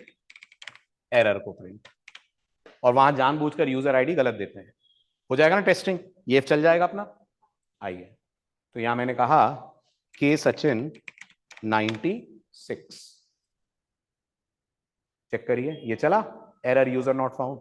ये क्या है? ये वाला, ये तो देन के अंदर का कोड चला है जो आपने रेस्पॉन्स को प्रिंट करा है, और ये किसके अंदर का कोड चला है? कैच में। Got it? अब आपको ये पूरा चाहिए, एट वैट सब चाहिए? नहीं, अपन को सिर्फ ये टेक्स्ट चाहिए ना। तो आपके इस एरर ऑब्जेक्ट के पास एक प्रॉपर्टी है, जिसका नाम है मैसेज। क्या प्रॉपर्टी है? मैसेज। क्या आएगा? वो टेक्स्ट आएगा जो आपने भेजा है। क्या टेक्स्ट भेजा है आपने? Very good. ठीक, अब यहां ना प्रिंट करा के उसको यहां कराना है ना अपन को प्रिंट, तो अपन करा लेंगे सेम तरीके से। कौन सा तरीका? वही जो ऊपर लिखा था आपने, यही। तो ये ले ले, ये उठाओ, कॉपी करो, हटाओ कंसोल डॉट लॉग, यहां पे कर दो इसको paste. Colour red. Please enter a valid GitHub user name की जगह बैकटिक तो आपने लगाया हुआ है, लगाइए डॉलर, करली ब्रेस, डॉलर, करली ब्रेस के अंदर एरर, एरर नहीं, एरर डॉट मैसेज। ठीक है, करिए टेस्ट। अरे इधर आएगा, उधर नहीं आएगा। वहां नहीं आएगा, वहां से हटा दिया ना, वहां तो कंसोल डॉट लॉग आता है। हाँ जी, ऑनलाइन स्टूडेंट यहां तक फॉलो कर पाए? कोई डाउट, कोई क्वेरी? फैच आ रहा है समझ? रिएक्ट वालों को बहुत अच्छे से पढ़ना है, सब कुछ इसी पे चलेगा रिएक्ट में, इसलिए बहुत ध्यान से पढ़िएगा। हो गया डन? चलूं आगे? ग्रेट। चलिए, तो अब बात करते हैं, अगर सही देंगे तो क्या होगा, क्योंकि अब अपन को डेटा निकालना है। तो मैंने कहा के सचिन 95, क्लिक करा तो रेस्पॉन्स आया। ठीक है, इस रेस्पॉन्स में आपको आपका डेटा दिख रहा है? कहां दिख रहा है? झूठ, गलत बात। हाँ, जो हमें डेटा चाहिए वो दिख रहा है? नहीं है, वो डेटा हमें जेसन मेथड से मिलेगा। किस मेथड से मिलेगा? जेसन मेथड से। वो इसी के अंदर छुपा हुआ है, किसी को नहीं दिख रहा है सिवाय रितिका के। हम लोग को नहीं दिख रहा है, रितिका को दिख रहा है। अंदर डेटा है, वो रैप्ड अप है बॉडी के अंदर। अब आपको रेस्पॉन्स को बोलना पड़ेगा डेटा दो। कौन डेटा? ये डेटा है। यू वांट दिस डेटा ना, तो ये डेटा अपन को चाहिए bye writing response dot Jason. ठीक है, तो ये इफ फॉल्स होगा, अगर रिस्पॉन्स आया होगा प्रॉपर, शाबाश। ऑनलाइन स्टूडेंट क्लियर है? अगर रिस्पॉन्स आया होगा तो ये फॉल्स होगा। ठीक है, उन्नति ध्यान देना, अब आपके डाउट पे आ रहा हूं मैं। ठीक है, अगर ये इफ फॉल्स है तो रेस्पॉन्स डॉट जेसन उठा लू। ठीक है, बट रेस्पॉन्स डॉट जेसन क्या रिटर्न करता है? वो खुद रिटर्न करता है एक प्रॉमिस। तो फिर मेरे को उसको देन के साथ रिजॉल्व कराना पड़ेगा, है ना? तो मैं एक छोटी सी ट्रिक लूंगा, रिटर्न रिस्पॉन्स, क्या नाम था रिस्पॉन्स का पूरा? Response dot JSON. क्या होगा इससे? जैसे ये लाइन लिखेंगे प्रॉमिस रिटर्न होगा। बोलो यस और no. Response dot JSON promise ही देता है। अगर प्रॉमिस रिटर्न होगा तो आप यहां पे फिर से, हाँ, फिर से लगा सकते हो आप देन। यही मैं आपको समझा रहा था। ठीक है, और यहां क्या आएगा उन्नति? यहां क्या आएगा इस देन के आर्गुमेंट में? क्या आएगा? Jason object, JavaScript object? JavaScript object आएगा, जेसन ऑब्जेक्ट नहीं आएगा। यही कंफ्यूजन है, नाम उसका जेसन है, देता लेकिन प्रॉमिस, देता लेकिन प्रॉमिस है। उस प्रॉमिस को रिजॉल्व करते हो तो मिलता है जावास्क्रिप्ट ऑब्जेक्ट। तो फिर मैं यहां यूजर बोल दूं, भाई जो आ रहा है वो क्या है? गिटहब यूजर की डिटेल ही है, यूजर नाम चलेगा? ऑनलाइन स्टूडेंट यूजर नाम चलेगा? बिल्कुल चल जाएगा। ठीक है, और यहां पे एरो लग जाएगा, करेक्ट? ठीक है, अब मैं इसको प्रिंट करता हूं। आ रहा है समझ? क्या मिलेगा मुझे? ये, हाँ, लेकिन not in the form of Jason but in the form of JavaScript object मिलेगा, यही पूरा। ठीक है, लेट्स डू दिस। अब यहां देखना कृतिका, यहां दिखेगा, है ना? अभी हटा दूं, कंफ्यूज हो रहे हैं अपन, इसको हटा देता हूं। ये क्लियर हो गया ना? Let's try this again. Refresh करो, अब मैच करो। लॉग इन के सचिन 95, लॉग इन के Sachin 95, ID something something, ID something something, node underscore ID, node underscore ID. But आप देख सकते हैं, अगर आपको लास्ट लेक्चर याद हो, इस पे डबल कोट नहीं है क्योंकि ये जेएस ऑब्जेक्ट है। इस पे डबल कोट है क्योंकि ये जेसन ऑब्जेक्ट है। ऑनलाइन स्टूडेंट क्लियर हुआ? पहुंच गए अपन सेकंड वाले दिन तक? सर देन में रिजॉल्व वैल्यू आती है जी उन्नति, देन में रिजॉल्व वैल्यू आती है। और रिजॉल्व वैल्यू क्या होती है? रेस्पॉन्स डॉट जेसन की रिजॉल्व वैल्यू क्या होती है? बिल्कुल सही, रेस्पॉन्स डॉट जेसन की रिजॉल्व वैल्यू जेएस ऑब्जेक्ट होती है। सही है ना। रेस्पॉन्स डॉट जेसन क्या देता है, प्रॉमिस, वो प्रॉमिस रिजॉल्व होता है तो जेएस ऑब्जेक्ट देता है, वो जेएस ऑब्जेक्ट मैंने यूजर ले लिया। क्लियर है, बहुत बढ़िया। थोड़ा टिपिकल है समझने में, आई होप आया। आया, ठीक है। अब मेरे को क्या क्या दिखाना था, जरा अपन अपना पुराना वाला कोड रन करें जो हम डेमोन्स्ट्रेशन के लिए यूज कर रहे थे। तो अगर मैंने यहाँ के सचिन 95 लिखकर बटन क्लिक करा तो मेरे को नाम चाहिए, कंपनी चाहिए, वेबसाइट चाहिए। थोड़ा देखो तो कौन कौन कहां कहां से मिलेगा, नाम कहां से मिलेगा। देखो देखो, लॉगिन में नाम है, लॉगिन में तो यूजर आईडी है, बिल्कुल सही, ये रहा नाम, वेरी गुड, और ये रहा कंपनी, और ये रही वेबसाइट। आया कुछ कुछ समझ। बस अब चैलेंज है इमेज कैसे आएगी वो देखते हैं, पहले ये तीनों ले आए फिर इमेज लाते हैं, ठीक है। सो चलिए, तो इस यूजर ऑब्जेक्ट के पास तीन प्रॉपर्टीज हैं जो हमारी मदद करेंगी, नेम, कंपनी और ब्लॉग। राइट, बोलो कोड बोलो। नाम निकाल कर एक वेरिएबल में रखना है, उसी को तो शो करेंगे फिर। Let name is equal to user dot name, ये आ गया सचिन कपूर, ठीक है। Let company is equal to user dot company, let, फिर लेट आगे website is equal to user dot blog. बहुत बढ़िया, क्लियर। अब ढूंढो, अच्छा इन लोगों को अगर मैं प्रिंट करा दूं लॉग में, फिर इनको एक्चुअल जगह पे ले जाते हैं अपन। लॉग में नेम, लॉग में कंपनी और लॉग में ब्लॉग जो हमने वेबसाइट के नाम से रिसीव करा है। ये हमारा कोड,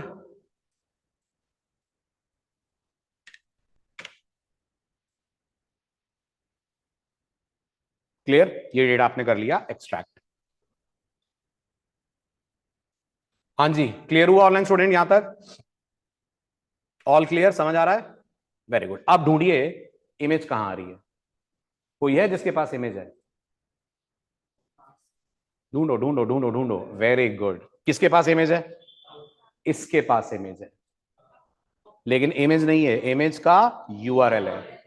तो ये यूआरएल निकाल कर आगे बोलो आईएमजी के एसआरसी में डाल दूं तो इमेज आ जाएगी, गॉट इट। लेकिन आईएमजी तो है नहीं, तो बना लेंगे इनर एचटीएमएल के थ्रू, क्लियर, ठीक है। तो पहले ये तो प्रूफ करें कि ये इमेज है, करिए प्रूफ, इसको कॉपी करिए ब्राउजर के थ्रू गिटहब के सर्वर को सेकंड रिक्वेस्ट भेजिए, तो आपको मिल जाएगी इमेज, क्लियर है, ठीक है। तो अब एक वेरिएबल बनवाइए जिसमें यूआरएल कॉपी हो जाए, बोलिए, ये हटा दूं, बोलो let img url equals to user dot, अच्छे से बताना, अवतार AVATAR अंडरस्कोर, आईडी भी है नहीं ना, अवतार यूआरएल ही तो है, यही तो है अवतार अंडरस्कोर यूआरएल, है ना।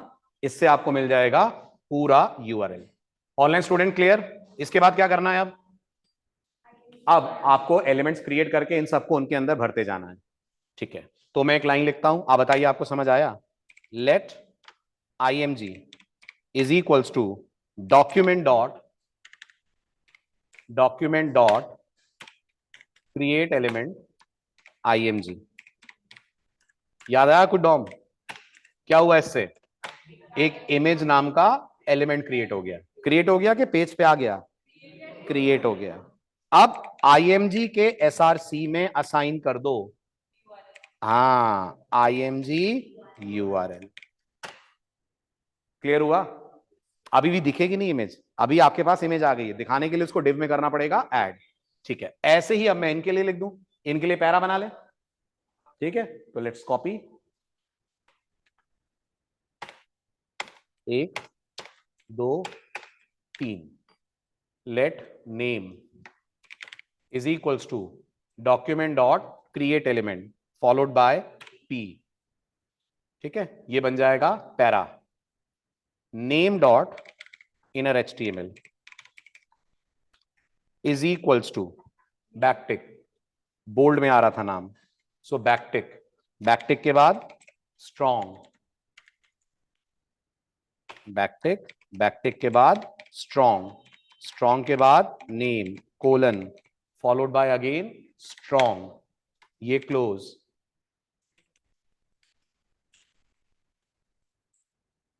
फॉरवर्ड स्लैश स्ट्रॉन्ग, बैकटिक 2 लग गए, 1 होना चाहिए, ठीक है। और फिर एंगुलर ब्रैकेट हटेगा और इसके बाद डॉलर, डॉलर के बाद अपने नाम का रखा, अच्छा 2 नेम हो गए, सॉरी, इसको चेंज करता हूं फिर, समझ आ रहा है ना गलती, 2 वेरिएबल नेम नाम के हो गए, let's call it P name, P name is this, P name dot inner HTML is equals to strong name and name. इसी तरह से this will become P company, ठीक है, this will be a para again, yes, then P company dot inner HTML, p company dot inner HTML is equals to again strong company और dollar company. Similarly, this is website. So p website document dot create element p, copy कर लेते हैं, p website dot inner HTML is equals to p website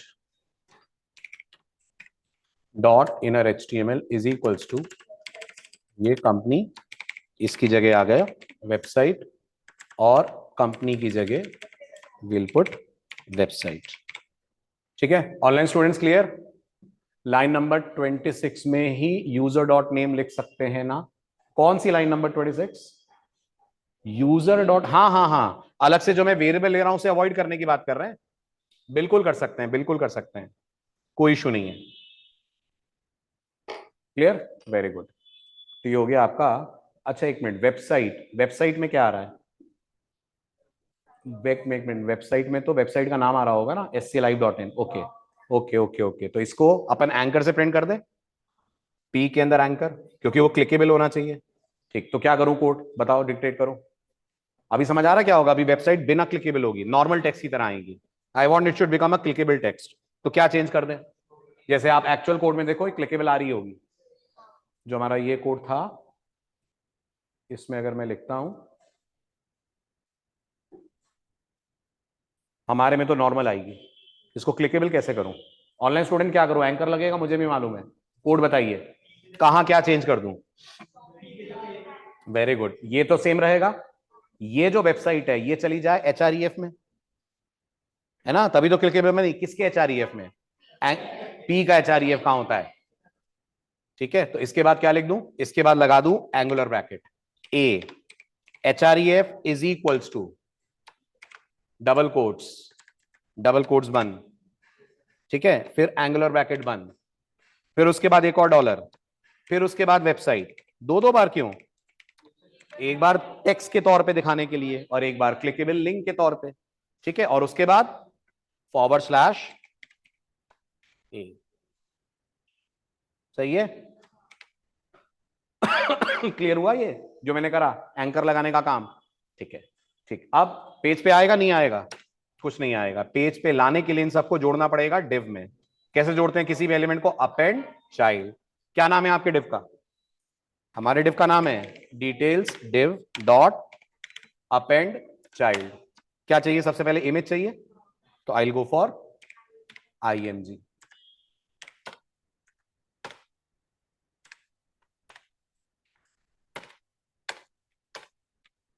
append child, P name, बिल्कुल सही, P company, and then P website, ठीक है ना। बस 2 problem है, वो अभी सॉल्व करते हैं, पहले जितना करा है उतना देखें, ठीक है। अब अगर वापस में लिखता हूं हर्ष पटले, क्या था हर्ष? हर्ष पटले 10,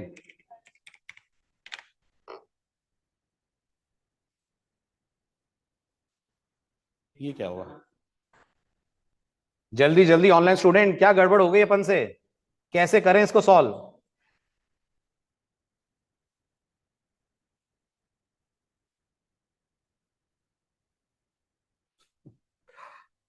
पहले से डेटा होगा, उसके नीचे अपेंड होता जा रहा है। तो कुछ ऐसा कर सकते हैं कि जब भी बटन क्लिक हो ये डिव क्लियर हो जाए। कैसे करते हैं? किसी भी HTML एलिमेंट को क्लियर कैसे करते हो? इनर HTML में डबल कोट असाइन कर दो। HTML के अंदर का पूरा HTML हटाना है ना, तो कैसे हटेगा? ऐसे हटेगा। यहां आ गए मतलब डेटा मिल गया, है ना? बल्कि आप तो यही कर दो, क्योंकि एरर लिखा होगा नीचे वो भी हटना चाहिए अगली बार, है ना? तो क्या लिख दूं? मैं लिख दूंगा details div dot inner HTML is equals to empty string. इससे क्या होगा? क्लियर हो जाएगा। और क्या होगा?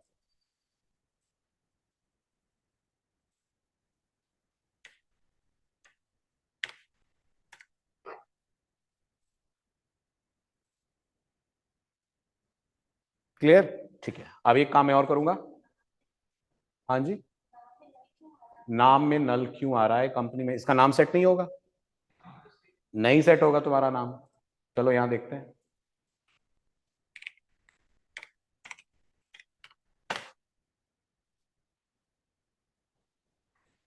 झूठ, नाम सेट है। नाम सेट ही नहीं है, इसलिए आ रहा है नल वहां पे। कंपनी भी सेट नहीं है। कंपनी तो चलो नहीं है, समझ में आ रहा है, नाम तो होना चाहिए। ब्लॉग आ रहा था? ब्लॉग आ रहा था। क्लियर? ठीक है।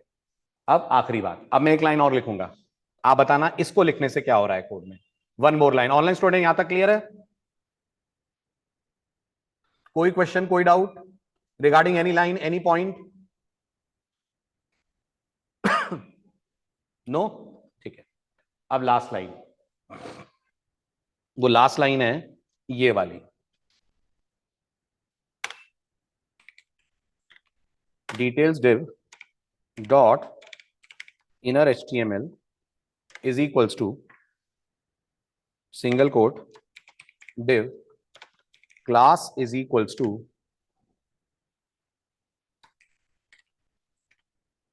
लोडर। CSS पढ़ी है ना? लगाओ दिमाग। दो बातें क्लियर होनी चाहिए आपको इस कोड से। पहली बात, हम div के अंदर एक div और ऐड कर रहे हैं। क्लियर है? उस div को हम कुछ CSS देना चाहते हैं, तो हमने एक एट्रीब्यूट यूज करा है विच इज क्लास, और क्लास को हमने नाम दिया है लोडर। इसका सीधा मतलब ये है कि जो हमारे एप्लीकेशन में CSS बनी है उसमें एक लोडर नाम की क्लास होगी, है ना? वो हमारे div पे हो जाएगी अप्लाई। अब जरा लोडर ढूंढिए, लोडर नाम की क्लास है?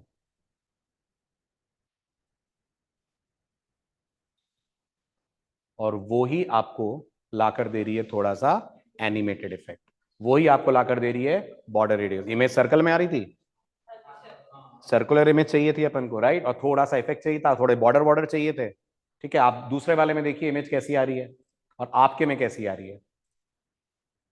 ये देखा था आपको सर्कल घूमता हुआ? आपके में आ रहा है? ठीक, वो तो बात की बात है। अच्छा, वो तो मैंने लगा दिया है, सॉरी। ठीक है, अगर मैं इसको नहीं लगाता हूं app.js के अंदर आकर, इफ आई ड्रॉप दिस और इसको मैं ऊपर ले लेता हूं,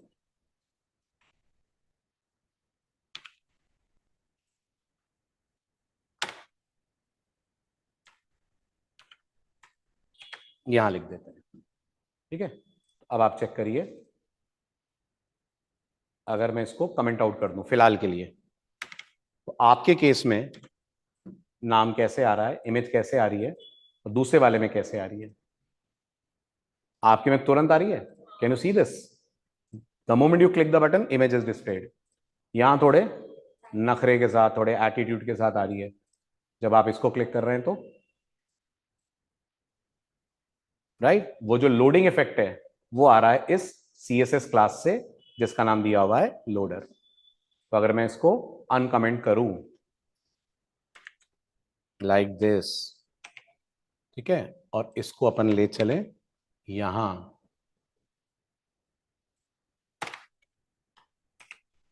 तो अब आप चेक करिए,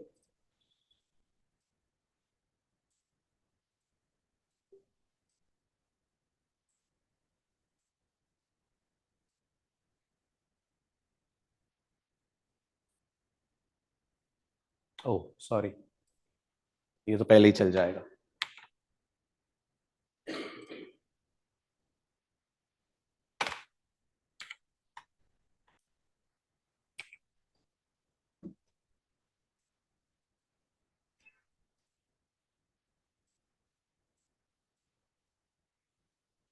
क्लियर? ये हो गया आपका फेच एपीआई यूज करके यूआरएल लाना, पूरा डिटेल्स लाना। अब आपका टास्क है इसको कन्वर्ट कर दीजिएगा एसिंक अवेट में। हो जाएगा? कितनी बार लगेगा अवेट? 2 बार। 2 बार अवेट लगेगा। एक बार अवेट लगेगा इस कॉल पे। कौन से कॉल पे? जहां आपने फेच कॉल करा है ये। और एक बार अवेट लगेगा इस कॉल पे। क्लियर? ठीक है, देन कितने होंगे? एक भी देन नहीं होगा। देन तो होगा ही नहीं, ट्राई होगा उसकी जगह, और कैच होगा। कैच ऐसा ही होगा, बॉडी यही होगी, लेकिन वो एक मेथड की जगह एक ब्लॉक होगा। हो जाएगा? इसको कर लीजिएगा प्रैक्टिस। अगले वीक आपका फ्रंट एंड का complete end to end project होगा। और एक और असाइनमेंट है आपके लिए। वो भी है स्लाइड में, वो तो मैंने आपको दिया ही नहीं। एक तो ये है जिसको कन्वर्ट करना है किसमें? एसिंग अवेट में। एक ये है, ये तो ये कह रहा है कि आप फेच के साथ एसिंग अवेट नॉर्मली देखेंगे लोग यूज करते हैं, तो आप करोगे ही। एक ये है, ये वही है जो उस दिन मैंने आपको दिखाया था, लड़कियों के फोन नंबर आ रहे थे जिसमें, है ना, वो वाला ही है। तो ये रहा इसका रन टाइम आउटपुट।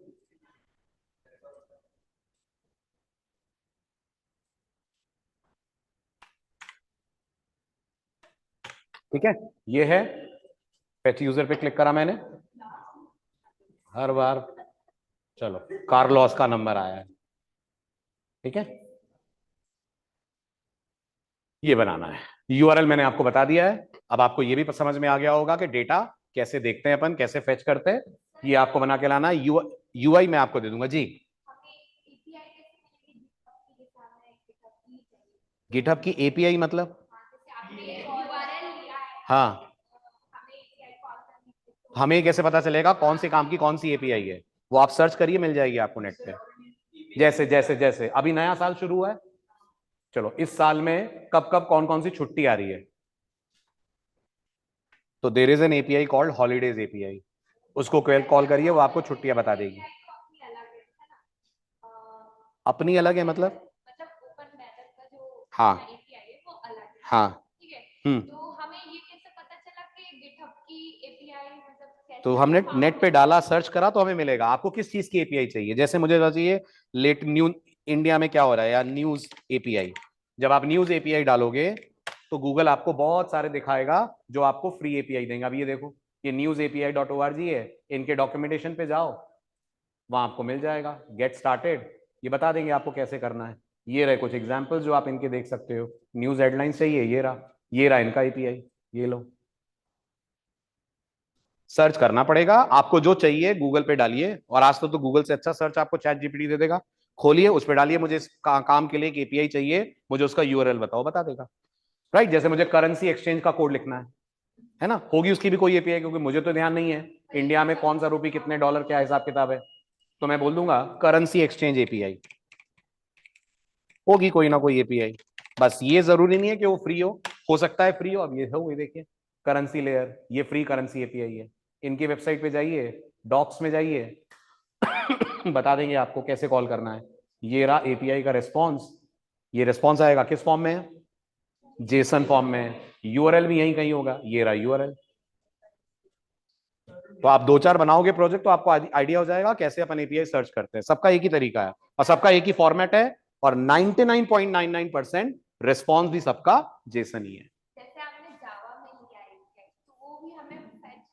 हाँ, किसी में भी आप लिखेंगे एपीआई कॉलिंग सेम रहेगी। नहीं, फेच नहीं होगा जावा में, ये तो जावा स्क्रिप्ट में फेच होता है। जावा में एपीआई कॉलिंग करेंगे तो आप बैकएंड कोड लिखेंगे, वहां से एपीआई कॉल होता है। हाँ हाँ, रिस्पॉन्स सबका जेसन में आएगा। जावा भी कॉल करेगी तो यही रिस्पॉन्स मिलेगा। ये लैंग्वेज इंडिपेंडेंट है। इसको कोई एपीआई को पता ही नहीं है कि उसको कॉल जावा स्क्रिप्ट ने करा है कि जावा ने करा है कि पाइथन ने करा है। उसको बस ये पता है क्लाइंट ने कॉल करा और मुझे जेसन में रिस्पॉन्स देना है। क्लियर?